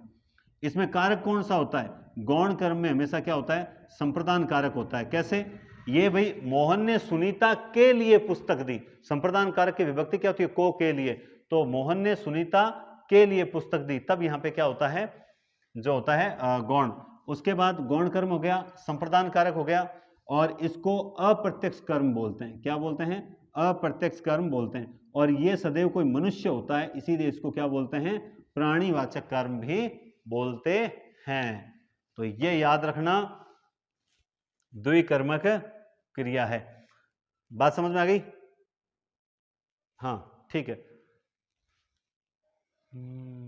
ठीक है ठीक है ठीक है ठीक है। और देख लो, मां ने बच्चे को खिलौना दिया, मां ने बच्चे को खिलौना दिया, सेम वही बात है। तो मां ने खिलौना दिया, समझ, एक कर्म होता है गौण, एक होता है मुख्य। अब कई बार इस प्रकार से भी आता है, मैंने उसे पेन दिया। अब यहां पर क्या होता है, आपको को दिखाई नहीं देता है, लेकिन उसे का मतलब क्या होता है, उसे का मतलब होता है उसको। समझ रहे हो ना बात, उसे का मतलब क्या होता है, उसको। तो जहां सर्वनाम आ जाएगा ना संज्ञा के स्थान पे, तो वहां ये वाक्य छोटा नजर आएगा। तो कहीं गलती से एक कर्मक मत कर देना, द्विकर्मक ही होती है, ठीक है। तो ये आपके हो गए एक कर्मक और द्विकर्मक का भेद। अब इसके अलावा अपूर्ण सकर्मक, देखो हमने अपूर्ण अकर्मक पढ़ी थी, तो हमने कहा था वह होशियार होशियार निकला। तो यहां पे होशियार कौन निकला, होशियार कर्ता निकला, ठीक है। अपूर्ण सकर्मक में क्या होता है, सबने सोहन को अध्यक्ष चुना। अब देखो यहां पे ये जो अध्यक्ष है ये कौन है, ये अध्यक्ष है सोहन। यानी अब की बार जो विशेषण आया वो किससे संबंधित आया, कर्म से संबंधित आया। अब की बार जो विशेषण आया वो किससे संबंधित आया, कर्म से संबंधित आया।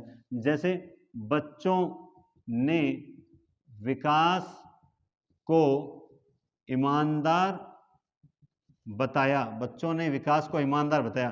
तो अब ये जो ईमानदार है, ये ईमानदार कौन है? विकास है। और विकास क्या है? वाक्य में कर्म है, तो यानी ये कर्म से संबंधित विशेषण आया साथ में, तो इस कारण से यहां पर क्या हो जाएगा? इस कारण से यहां पर हो जाएगा अपूर्ण सकर्मक। और जब कर्ता से संबंधित विशेषण आ जाए तो वहां पे क्या हो जाता है? अपूर्ण अकर्मक होता है। बस ये इतना सा समझ लो, आपके अकर्मक और सकर्मक में गलती नहीं होगी। ठीक है, अब देखिए आगे भाई, आपको एक साथ इतने टॉपिक क्लियर हो जाएंगे और 2 दिन बाद पेपर है। कल आपका, आज एक पेपर दोगे आप 5 बजे, दे दिया आपने, दोगे क्या? पेपर दे दिया आपने, और कल मैं आपको 150 क्वेश्चन हल करवाऊंगा, तो उसमें व्याकरण के कुछ क्वेश्चन ज्यादा लूंगा मैं। जो 30 क्वेश्चन है ना, 180 है। मैं कोशिश कर रहा हूं कि 180, 90, 120 क्वेश्चन व्याकरण के और अपलोड कर दूं, ताकि आपको बढ़िया तरीके से प्रैक्टिस हो जाए। रात को एक लास्ट, परसों वाला दिन आपको आराम से जीके पढ़ो, चाहे करंट जीके पढ़ो, चाहे मैं तो कहता हूं रेस्ट करो आराम से, और कुछ नहीं है। क्योंकि वैसे भी अब दिमाग के ढक्कन बंद से हो रहे हैं। ये तो क्लास है, तब देख ले, वो काड़ूराम गुजर ने शायद कमेंट किया था, बोला सर आपकी क्लास नहीं आई तो आज तुम्हारा पढ़ने का मन ही नहीं कर रहा, क्योंकि 15-20 दिन से आदत भी पड़ चुकी है कि हाँ चलो यहाँ कुछ रिवीजन तो हो रहा है, और ये रिवीजन का ही समय है। अब नई किताब आप लेके बैठोगे तो पार ही नहीं पड़ेगी। ठीक है, तो अब हम पढ़ते हैं क्रिया के कुछ 3-4 चीजें और, जहां जो मेन क्रिया है वो दिखा देता हूं आपको। तब तक लाइक, शेयर, सब्सक्राइब, एक स्टेटस लगा लो। अरे स्टेटस लगा लिया करो, कुछ नहीं जाएगा। कौन सा तुमसे तुम्हारा डाटा मांग लिया मैंने? लेकिन हैं काल ने गुरुजी कड़े घना प्रसिद्ध हो गया जाने। ग्रुप्स में, स्टेटस में, रीट में आपका इंतजार रहेगा। जिनका अच्छा पेपर हो जाए वो भी तैयारी करना, और जिनके पेपर आपको कट ऑफ के किनारे पर रहे वो भी तैयारी करना। और क्यों? क्योंकि जब तक फाइनल ज्वाइन नहीं हो जाए तब तक अपने को तैयारी करते रहना चाहिए। ठीक है ना? और नहीं तो जिनका बहुत अच्छा पेपर हो जाए वो लोग आ जाना सेट में, क्योंकि इस बार सेट में जो नोट्स वगैरह तैयार करेंगे वो डॉक्टर नगेंद्र और रामचंद्र शुक्ल के किताबों से, और बढ़िया तैयारी अपन कॉलेज लेक्चरर की तैयारी के हिसाब से लेकर चलेंगे। ठीक है, एक दिमाग से निकाल देना कि किसी पद पर बैठने के बाद ही इंसान जो है बहुत अच्छा टीचर कहलाता है। अक्सर हम लोग क्या करते हैं कि हाँ ये जो अच्छे पद पे बैठा है इसलिए मतलब ये जो है ज्यादा इंटेलिजेंट हो, ऐसा कुछ नहीं होता है। पदों का कुछ भी नहीं होता है। आप अगर मेहनत कर रहे हो तो आप ज्यादा बेस्ट हो, समझ गए? और मैं तो कहता हूं आप जो भी टीचर यूट्यूब पे जो वर्तमान में पढ़ के आपको पढ़ा रहे हैं ना, वो सबसे बेस्ट टीचर है, न कि केवल अनुभव से। पढ़ना भी बहुत जरूरी होता है, और पढ़ने से नई चीजें निकल के आती है। साहित्य तो इतना मतलब नया आ चुका है, आज से 5-10 साल पहले जितना था ना उससे बहुत कुछ नया आ चुका है। सर नया क्या आ गया, ये तो पहले से था, ऐसा कुछ नहीं है। वो मानो तो माँ गंगा हूं, न मानो तो बहता। तो जिनका पेपर अच्छा हो उन्हें मैं कहता हूं सेट में जरूर आना आप लोग, और जिनको रीट की तैयारी करनी हो उनको भी सजेस्ट करना कि सर रीट की तैयारी के लिए, क्योंकि हम रीट की टेस्ट सीरीज और सेट की 2 टेस्ट सीरीज चलाएंगे, एक सुबह और एक शाम को, 2 क्लासेस लेंगे डेली। 1 जनवरी से, अभी नहीं लूंगा, अभी 5-7 दिन तो तैयारी करेंगे। ठीक है, अब कुछ क्रियाएं और होती हैं। देखो मुख्य क्रिया मैं 4-5 ही बताऊंगा, सारी नहीं बताऊंगा, जो मेन पेपर में आ सकती है। एक होती है सहायक क्रिया, एक होती है संयुक्त क्रिया,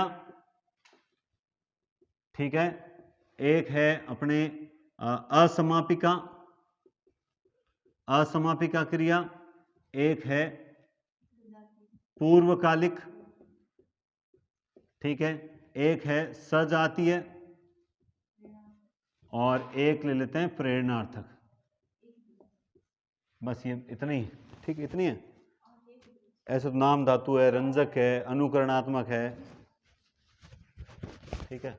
हाँ देखो मुख्य क्रिया, वह बाजार जा रहा है, इस वाक्य में मुख्य काम, ठीक है, देख लेना, वह बाजार से आ चुका था। संयुक्त क्रिया, विकास पढ़ रहा है। 3 वाक्य। मुख्य क्रिया क्या, इस वाक्य में मुख्य काम क्या हो रहा है? जाने का। इस वाक्य में मुख्य काम क्या हो रहा है? आने का। इस वाक्य में मुख्य काम क्या हो रहा है? पढ़ने का। तो ये तो होती है मुख्य क्रिया। सहायक क्रिया क्या होती है? मुख्य क्रिया को छोड़कर पीछे जो बचा वो सहायक है। ये सहायक है, ये सहायक है और ये सहायक है। मुख्य क्रिया को छोड़कर पीछे जो बचा वो सहायक है। संयुक्त क्रिया दोनों को मिला दो, संयुक्त क्रिया दोनों को मिला दो, सहायक क्रिया प्लस मुख्य क्रिया बराबर संयुक्त क्रिया। ये लो साहब 3 क्रिया कंप्लीट। असमापिका क्रिया कभी वाक्य के स्टार्ट में नहीं आती, सॉरी वाक्य के अंत में नहीं आती, प्रारंभ में या मध्य में आती है। जैसे बहता हुआ पानी पीना चाहिए, बहता हुआ पानी पीना चाहिए। तो ये देखो, ये जो क्रिया आई है ये क्रिया कैसी है? असमापिका। क्योंकि समापिका वो होती है जो वाक्य को समाप्त करती है, लेकिन ये असमापिका है। जैसे और देखो, जंगल में लड़ते हुए शेर देखे। अब ये क्या है? लड़ते हुए, ये क्या है? समझ के बात को। एक इसका अलग टाइप और होता है, वह चलते चलते थक गया। अब ये चलते चलते क्या है? ठीक है, जैसे वह खाते पीते घर का है, तो खाते पीते यानी खाते हुए पीते हुए, समझ के बात को। तो ये चलते चलते आप पहचान बैठते तो कि पीछे हुआ आएगा, कई बार हुआ आता ही नहीं है, हुआ उसमें छिपा होता है। वह चलते हुए थक गया, समझ गए आप बात को। तो चलते चलते थक गया। तो इस प्रकार की क्रियाएं असमापिका होती है। पूर्वकालिक क्रिया होती है, इसमें कर लगा होता है। मुख्य क्रिया से पहले कोई काम जो होता है वो संपन्न होता है। जैसे वह चलकर आया, वह चलकर आया, आया मुख्य क्रिया लेकिन चल कर आया। वह पढ़कर सो गया, वह पढ़कर सो गया। तो सोने से पहले उसने क्या किया? उसने पढ़ाई की थी, वह पढ़कर सो गया। तो ये जो कर लगा होता है ये होती है पूर्वकालिक क्रिया। सजातीय क्रिया क्या होती है? सजातीय क्रिया में एक ही धातु का कर्म और क्रिया होती है। जैसे वह अच्छी दौड़ दौड़ा, है ना। तो दौड़ और दौड़ा एक ही धातु से बनी हुई है। और सीरियल में अक्सर होता है कि मेघना ने अच्छी चाल चली, चाल चली। तो चाल चली ये दोनों एक ही धातु के हैं। जैसे और, हाँ, प्रताप ने गजब लड़ाई लड़ी। तो जो एक ही धातु से कर्म और क्रिया का निर्माण होता है तो वो होती है सजातीय क्रिया। वो कौन सी होती है? सजातीय क्रिया होती है। समझ गए आप बात? वो होती है सजातीय क्रिया। ठीक है, आगे देखिए आप लोग, कौन सी है? प्रेरणार्थक। प्रेरणार्थक क्रिया में आप देखो, इसमें एक चीज विशेष ध्यान रखना। आप जानते हैं कि कर्ता स्वयं कार्य नहीं करता लेकिन दूसरे से कर जाता है। लेकिन देखो, इसमें एक रूप होता है प्रथम प्रेरणार्थक। अक्सर स्टूडेंट्स को पता नहीं है इस बात का। प्रथम प्रेरणार्थक और एक होता है द्वितीय प्रेरणार्थक। इसको ध्यान रखना, ये पकड़ में नहीं आते हैं लोगों के। प्रथम प्रेरणार्थक देखो, और इसको थोड़ा ऊपर से मिटा देते हैं।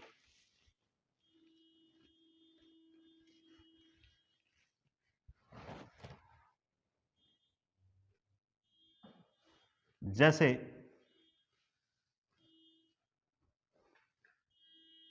अध्यापक ने बच्चों को पाठ पढ़ाया, ठीक है। और अध्यापक ने बच्चों से पाठ पढ़वाया। तो आपको ये जो वाना क्रिया लगे वाले वाक्य है ना, अध्यापक ने बच्चों से पाठ पढ़वाया, ये तो आप सब पकड़ लोगे। क्यों? क्योंकि इसमें अध्यापक खुद पढ़ ही नहीं रहा है बल्कि बच्चों से ही पाठ पढ़वा रहा है, तो बच्चों को प्रेरणा देकर कर रहा है। ऐसे ही द्वितीय प्रेरणार्थक के और वाक्य होते हैं, जैसे मां ने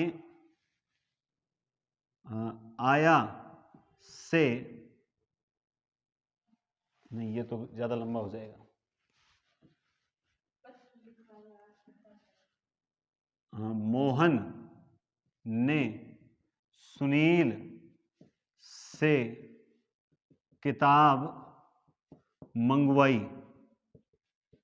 तो ये जो वाना लगा होता है पीछे, है ना, मालिक ने नौकर से चाय बनवाई, ये जो वाना लगा होता है पीछे, ये तो होते हैं द्वितीय प्रेरणार्थक, लेकिन प्रथम प्रेरणार्थक रूप होता है उसमें वाना नहीं लगा होता है। तो कई बार अगर मान लो इस टाइप के वाक्य भी कठिन पेपर पूछे ना, तो इस प्रकार से पूछ सकते हैं। देखो ये होता है मूल क्रिया, ये होती है मूल क्रिया। पढ़ना से बनता है पढ़ाना, ये होता है प्रथम प्रेरणार्थक रूप, ये होता है प्रथम रूप। और पढ़ाना से क्या बनता है, पढ़वाना, ये होता है द्वितीय प्रेरणार्थक रूप। ठीक है, तो थोड़ा सा अगर मान लो, मैं ये क्यों बता रहा हूं उसको सुनना ध्यान से। बाई चांस आपसे पेपर में पूछे कि निम्न में से कौन सी प्रेरणार्थक क्रिया है, निम्न में से कौन सी प्रेरणार्थक क्रिया है, और उसमें इस टाइप के ऑप्शन ही नहीं हो वाना वाले, फिर कैसे पहचानोगे? फिर वो समझ लेना कि उसमें वो इस तरीके का वाक्य देगा। और इसकी पहचान क्या होती है, देखो बनना, बनाना और बनवाना, समझ गए होंगे आप। ये जो प्रथम देखो जब ये क्रिया होती है ना, तो इसमें ये जो बीच वाला अक्षर होता है ना, इसमें कोई आ की मात्रा नहीं होती है, लेकिन जब ये प्रथम प्रेरणार्थक रूप बनता है ना, तो आ की मात्रा बन जाती है। जैसे सींचना, सही लिखा है क्या, सींचना, सींचना ही होता है। ठीक है, अब देखो सिंचाना और सिंचवाना, ठीक है। ऐसे ही आप देखो पकना, पकाना और पकवाना, समझ गए होंगे बात आप। ये प्रथम प्रेरणार्थक रूप होता है। बाई चांस अगर वाना वाले वाक्य नहीं मिले, तो फिर आप कौन सी कर दोगे, तो फिर आप इस टाइप के वाक्य पर गौर कर देना कि क्रिया किस टाइप से आई है, फिर आपके गलत होने के चांसेस जो हैं वो 0% होंगे। तो ये आपके क्रिया के जो है ना, वो मूल जो क्रिया अकर्मक सकर्मक और क्रिया के जो भेद हैं, और ये कुछ ऐसी क्रियाएं होती, ये सारी क्रियाएं मैंने आपको बता दी हैं। ठीक है, अब हम अगला टॉपिक लेते हैं, पहले वाच्य टॉपिक लेते हैं। कौन सा लेते हैं, वाच्य टॉपिक लेते हैं। हाँ, क्रिया के साथ जानना क्रिया, और यहां पर भी क्रिया के साथ जानना क्रिया।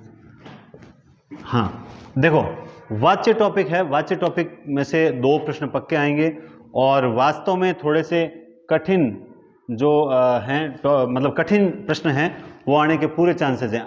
तो कठिन, मेरे कहने का मतलब है कठिन प्रश्न। देखो आप सबसे पहले बेसिक 2-3 चीज ध्यान रख लो।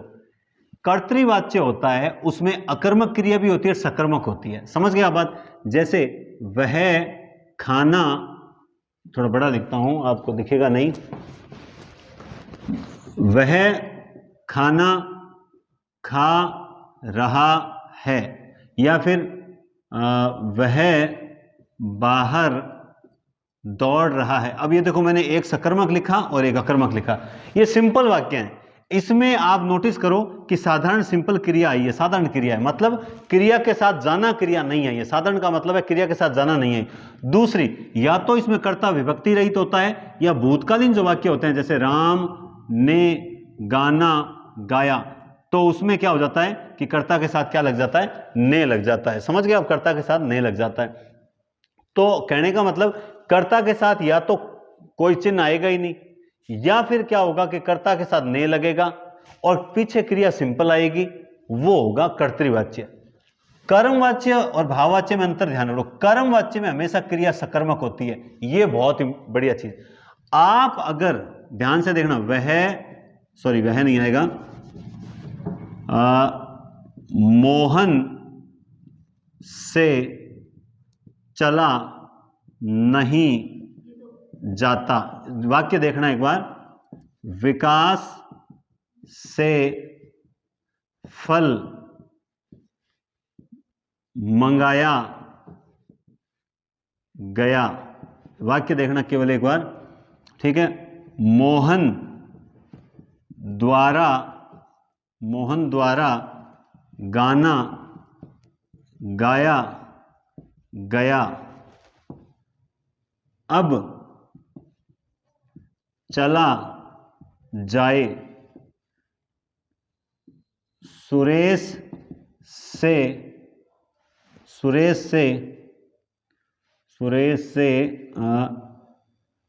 बैठा नहीं जा रहा। इस प्रकार से हमने वाक्य बनाए। आपको क्या देखना है, अगर आप देख लेना कि कर्ता के साथ से आ गया, क्या आ गया, से या द्वारा, ठीक है, कर्ता के साथ क्या आ गया, से या द्वारा आ जाए। अगर कर्ता के साथ से या द्वारा आ जाए, मैं 3 बार रिपीट किए बात को, कर्ता के साथ से या द्वारा आ जाए, तो एक बात क्लियर हो जाती है कि वो फिर कर्तृवाच्य नहीं है, वो कर्तृवाच्य नहीं है। हो गई बात क्लियर। दूसरा, फिर आपको इतना ही देखना है भाई, कर्ता के साथ से या द्वारा और लास्ट में जानना क्रिया आ जाए। कौन सी क्रिया आ जाए, जानना क्रिया। क्योंकि देखो वाक्य में मुख्य क्रिया तो है चलना, इसमें मंगाना, इसमें गाना, ठीक है, इसमें चलना, और इसमें क्या है, बैठना, ये है मुख्य क्रियाएं। लेकिन मुख्य क्रियाओं के साथ जानना क्रिया किसी न किसी रूप में आ जाए, कर्ता के साथ से या द्वारा आ जाए, लास्ट में जाना क्रिया आ जाए, फिर आप एक ही चीज देख लेना कि क्रिया अकर्मक है या सकर्मक। अगर सकर्मक है तो कर्मवाच्य और अकर्मक है तो भाववाच्य। ये हो गया साहब एकदम फंडा क्लियर। अब देखो, मोहन से चला नहीं जाता, ये अकर्मक का है सकर्मक का है, तो आप देखो ये है अकर्मक का, अकर्मक का है तो कौन सा वाक्य होगा इसमें, भाववाच्य। विकास से फल मंगाया गया, विकास से क्या मंगाया, फल, उत्तर आ गया, इसका मतलब कर्म है इसमें, तो ये कर्मवाच्य है, ठीक है। मोहन द्वारा गाना गाया गया, इसमें कर्म मौजूद है, ये रहा गाना, तो ये भी क्या है, कर्मवाच्य है। अब चला जाए, अब इसमें कर्म मौजूद नहीं है, तो ये क्या हो जाएगा, भाववाच्य है। सुरेश से बैठा नहीं जाता, तो यहां पर कर्म है ही नहीं कहीं वाक्य में, तो ये भी क्या है, भाववाच्य है। बस ये चीज आप वाच्य को समझ लो, इससे वाच्य कभी गलत नहीं होंगे। अब सपोज दैट, मान लो इस प्रकार से आ जाए, जैसे मैं अब वाक्य लिखता हूं, जैसे मैंने लिखा, पैसा पानी की तरह बहाया जा रहा है। तो सबसे इंपॉर्टेंट बात तो आप नोटिस कर लो, इसमें मूल काम क्या हो रहा है, बहाना। क्या हो रहा है, बहाना, क्योंकि यहां पे कर्ता के साथ से या द्वारा दिखाई नहीं दे रहा। क्यों नहीं दिखाई दे रहा, क्योंकि कर्ता है ही नहीं वाक्य में। अब ये क्या करते हैं, कंफ्यूज करते हैं, कर्ता वाक्य में है ही नहीं, लेकिन हम कर्ता नहीं है तो क्रिया तो देख सकते हैं ना, ये देखो जाना क्रिया आ गई लास्ट में, जाना क्रिया आ गई, इसका मतलब ये कर्तृवाच्य तो नहीं है। अब हमें क्या देखना है, वही अकर्मक और सकर्मक वाला प्रश्न बना लो, क्या बहाया जा रहा है, उत्तर क्या आया, पैसा। को लगा के चेक कर लो, पैसे को पानी की तरह बहाया जाए, बिल्कुल सही उत्तर। यानी ये वाक्य में क्या है, कर्म है, कर्म है तो फिर कौन सा हो जाएगा, कर्मवाच्य हो जाएगा, ठीक है। जैसे सबको पत्र भेज दिया गया, ये देखो जाना क्रिया आ गई ना, है ना। अब किसके, जैसे मान लो अधिकारी द्वारा, यूं हो जाए कि अधिकारी द्वारा या अध्यक्ष द्वारा, ये होना चाहिए था ना, लेकिन ये बेटे क्या करते हैं कि कर्ता देते ही नहीं है, तो कोई बात नहीं, सबको पत्र भेज दिया गया, तो लास्ट में जाना क्रिया आ गई, इसका मतलब ये कर्तृवाच्य तो नहीं है।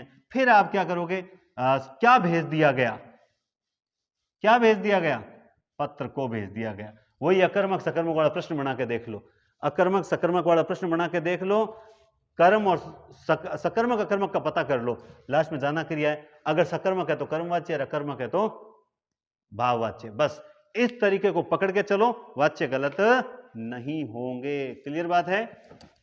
ये साहब आपके वाच्य को, एक और मैं बताना भूल गया, एक और बता देता हूं, चलो इतना बताने की जरूरत ही नहीं है, इतने से ही आप सही कर दोगे, गारंटी से बोल रहा हूं। अब वाच्य का प्रश्न आप गलत नहीं करोगे, पक्की बात है, ठीक है। अब वाच्य का जो है वो आप गलत नहीं करोगे। अब देखो अपने करते हैं काल, ठीक है। कौन सा टॉपिक है, ये भी एक टॉपिक, खतरनाक टॉपिक है। मैं ये टॉपिक पूरा आपको उसी तरीके से बताऊंगा जैसे नवीन हिंदी व्याकरण वाली पुस्तक में है, और उसी टाइप से। सबसे पहले आप जानते हैं कि काल किसको कहते हैं वगैरह, लेकिन हमें इससे मतलब नहीं। सबसे पहले आप देखो प्रश्न आएगा सीधा कि भाई किसमें भूतकाल है, किसमें वर्तमान काल है, काल 3 ही होते हैं। सबसे पहले हम भूतकाल की बात, भूतकाल है तो बीता हुआ है, ठीक है। भूतकाल के सबसे पहली बात होती है कि भेद कितने होते हैं, तो भूतकाल के भेद जो होते हैं वो होते हैं 6। कितने होते हैं भूतकाल के, 6 भेद होते हैं। सबसे पहले कौन सा होता है, कौन सा होता है, सामान्य भूतकाल। कौन सा होता है भाई, सामान्य भूतकाल। दूसरा आसन्न भूतकाल, आसन्न भूतकाल। तीसरा पूर्ण भूतकाल। चौथा अपूर्ण भूतकाल। पांचवा संदिग्ध,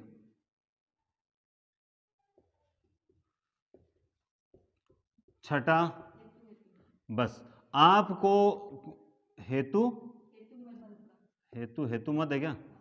हाँ, हेतु मत यानी कारण कार्य हो गया एक तरह से, ठीक है। आप देखो ये बहुत ही सरल है। सबसे पहले देखो वह बाहर, इसको हम एक प्रसिद्ध उदाहरण लेते हैं जो नवीन हिंदी व्याकरण वाला है। वह बाहर गया, ये हो गया सामान्य। सामान्य भूतकाल में पीछे था, थे, थी नहीं लगता है, तो वह बाहर गया। अंग्रेजी वाले कहते हैं जैसे सेकंड फॉर्म लगती है। समझ गए बात? समझ रहे हो बात? आसन्न भूतकाल, देखो मैं आपको विद्वान नहीं बना रहा हूं, ध्यान समझ। और जैसे ही आपने इस वह बाहर, आसन का मतलब अभी, जस्ट की बात होती है, तुरंत। वह बाहर गया है, ये लो साहब आसन, ये क्या हो गया? आसन। अब इसको समझना, वह बाहर गया था, ये लो साहब। अब था आता है वो पूर्ण भूतकाल होता है। वो क्या होता है? पूर्ण भूतकाल होता है। अपूर्ण भूतकाल, वह बाहर जा रहा था, भूतकाल में काम पूर्ण हुआ ही नहीं था। और संदिग्ध क्या होता है? वह बाहर, देखना यहां पे, गया के साथ होगा। अगर गया के साथ है लग जाए तो आसन्न भूतकाल, गया के साथ था लग गया तो पूर्ण भूतकाल, गया के साथ होगा लग जाए तो संदिग्ध भूतकाल। और हेतु मद हेतु क्या हो जाता? यदि वह बाहर जाता तो क्या होता? यदि वह बाहर जाता तो मैं उसे रोक लेता, लेकिन उसने जाने की कोशिश ही नहीं की। तो ये तो हेतु मद हेतु तो आप सबको आता है। देखो फिर समझ लेना, सीधा आ जाए गया तो सामान्य, है लग जाए तो आसन्न, था लग जाए तो पूर्ण, और ये तो आपको सब जानते हैं, अपूर्ण भूतकाल, जा रहा था वगैरह। होगा लग जाए तो संदिग्ध, और हेतु मद हेतु तो जानते हैं यदि हो तो। ये सब भूतकाल इतना ही है, बस खत्म कहानी भूतकाल की। हम फालतू टेंशन लेते हैं। ऐसे ही वर्तमान काल, वर्तमान कितने भेद होते हैं वर्तमान काल के? वर्तमान काल वर्तमान से संबंधित है। सामान्य, अपूर्ण, यूं करके 5 होते हैं। कौन कौन से होते हैं? 5 होते हैं। देखो पहला कौन सा है? सामान्य वर्तमान काल। फिर होता है अपूर्ण वर्तमान काल। फिर तीसरा होता है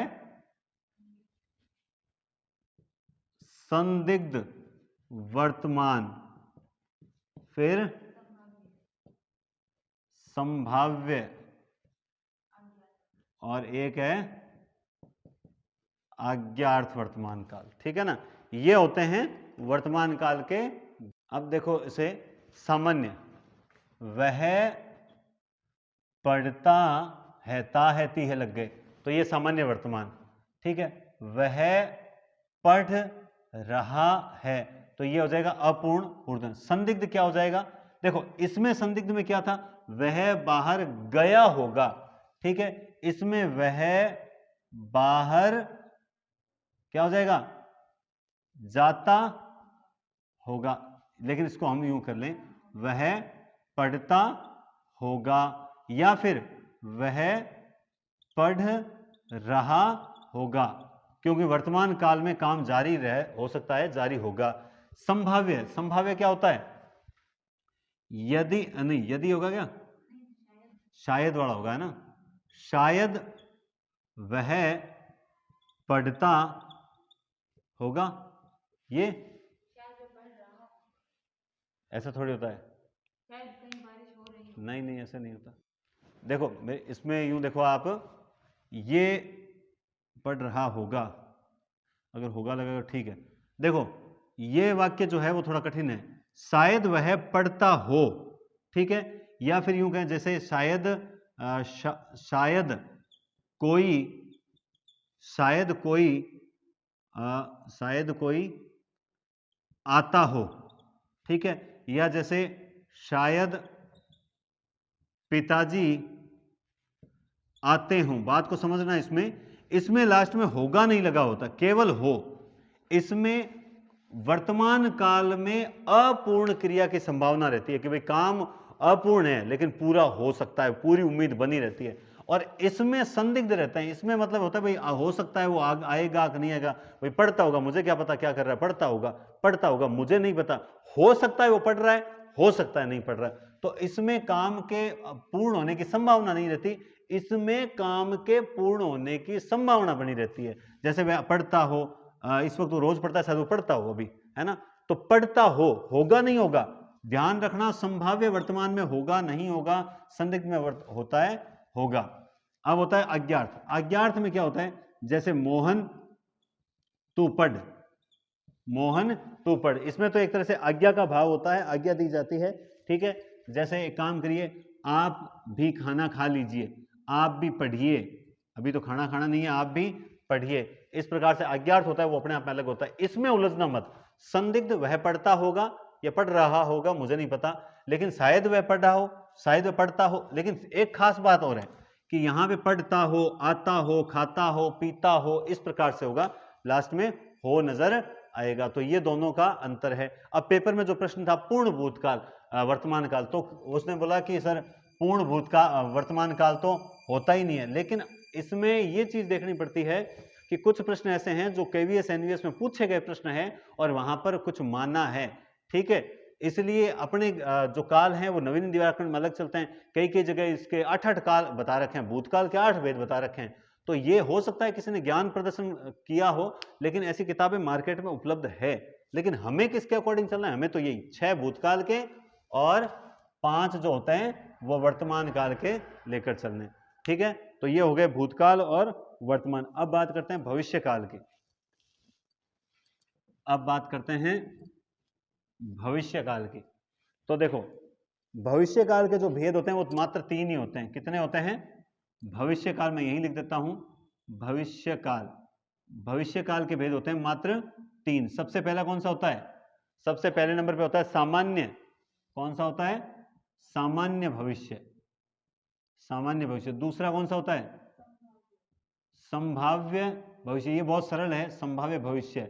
और तीसरा अज्ञात भविष्य। बस अपने को इन 3 ही को पढ़ना है, बाकी किसी किताब में कुछ भी दे रखा हो अपने को उससे मतलब नहीं है। ये वो सिंपल ही होता है, जैसे वह आज पढ़ेगा, तो सिंपल वाक्य जो होता है, वह खाना खाएगा, वह पढ़ेगा, वह नाचेगा, ये सारे इसी में आ जाते हैं।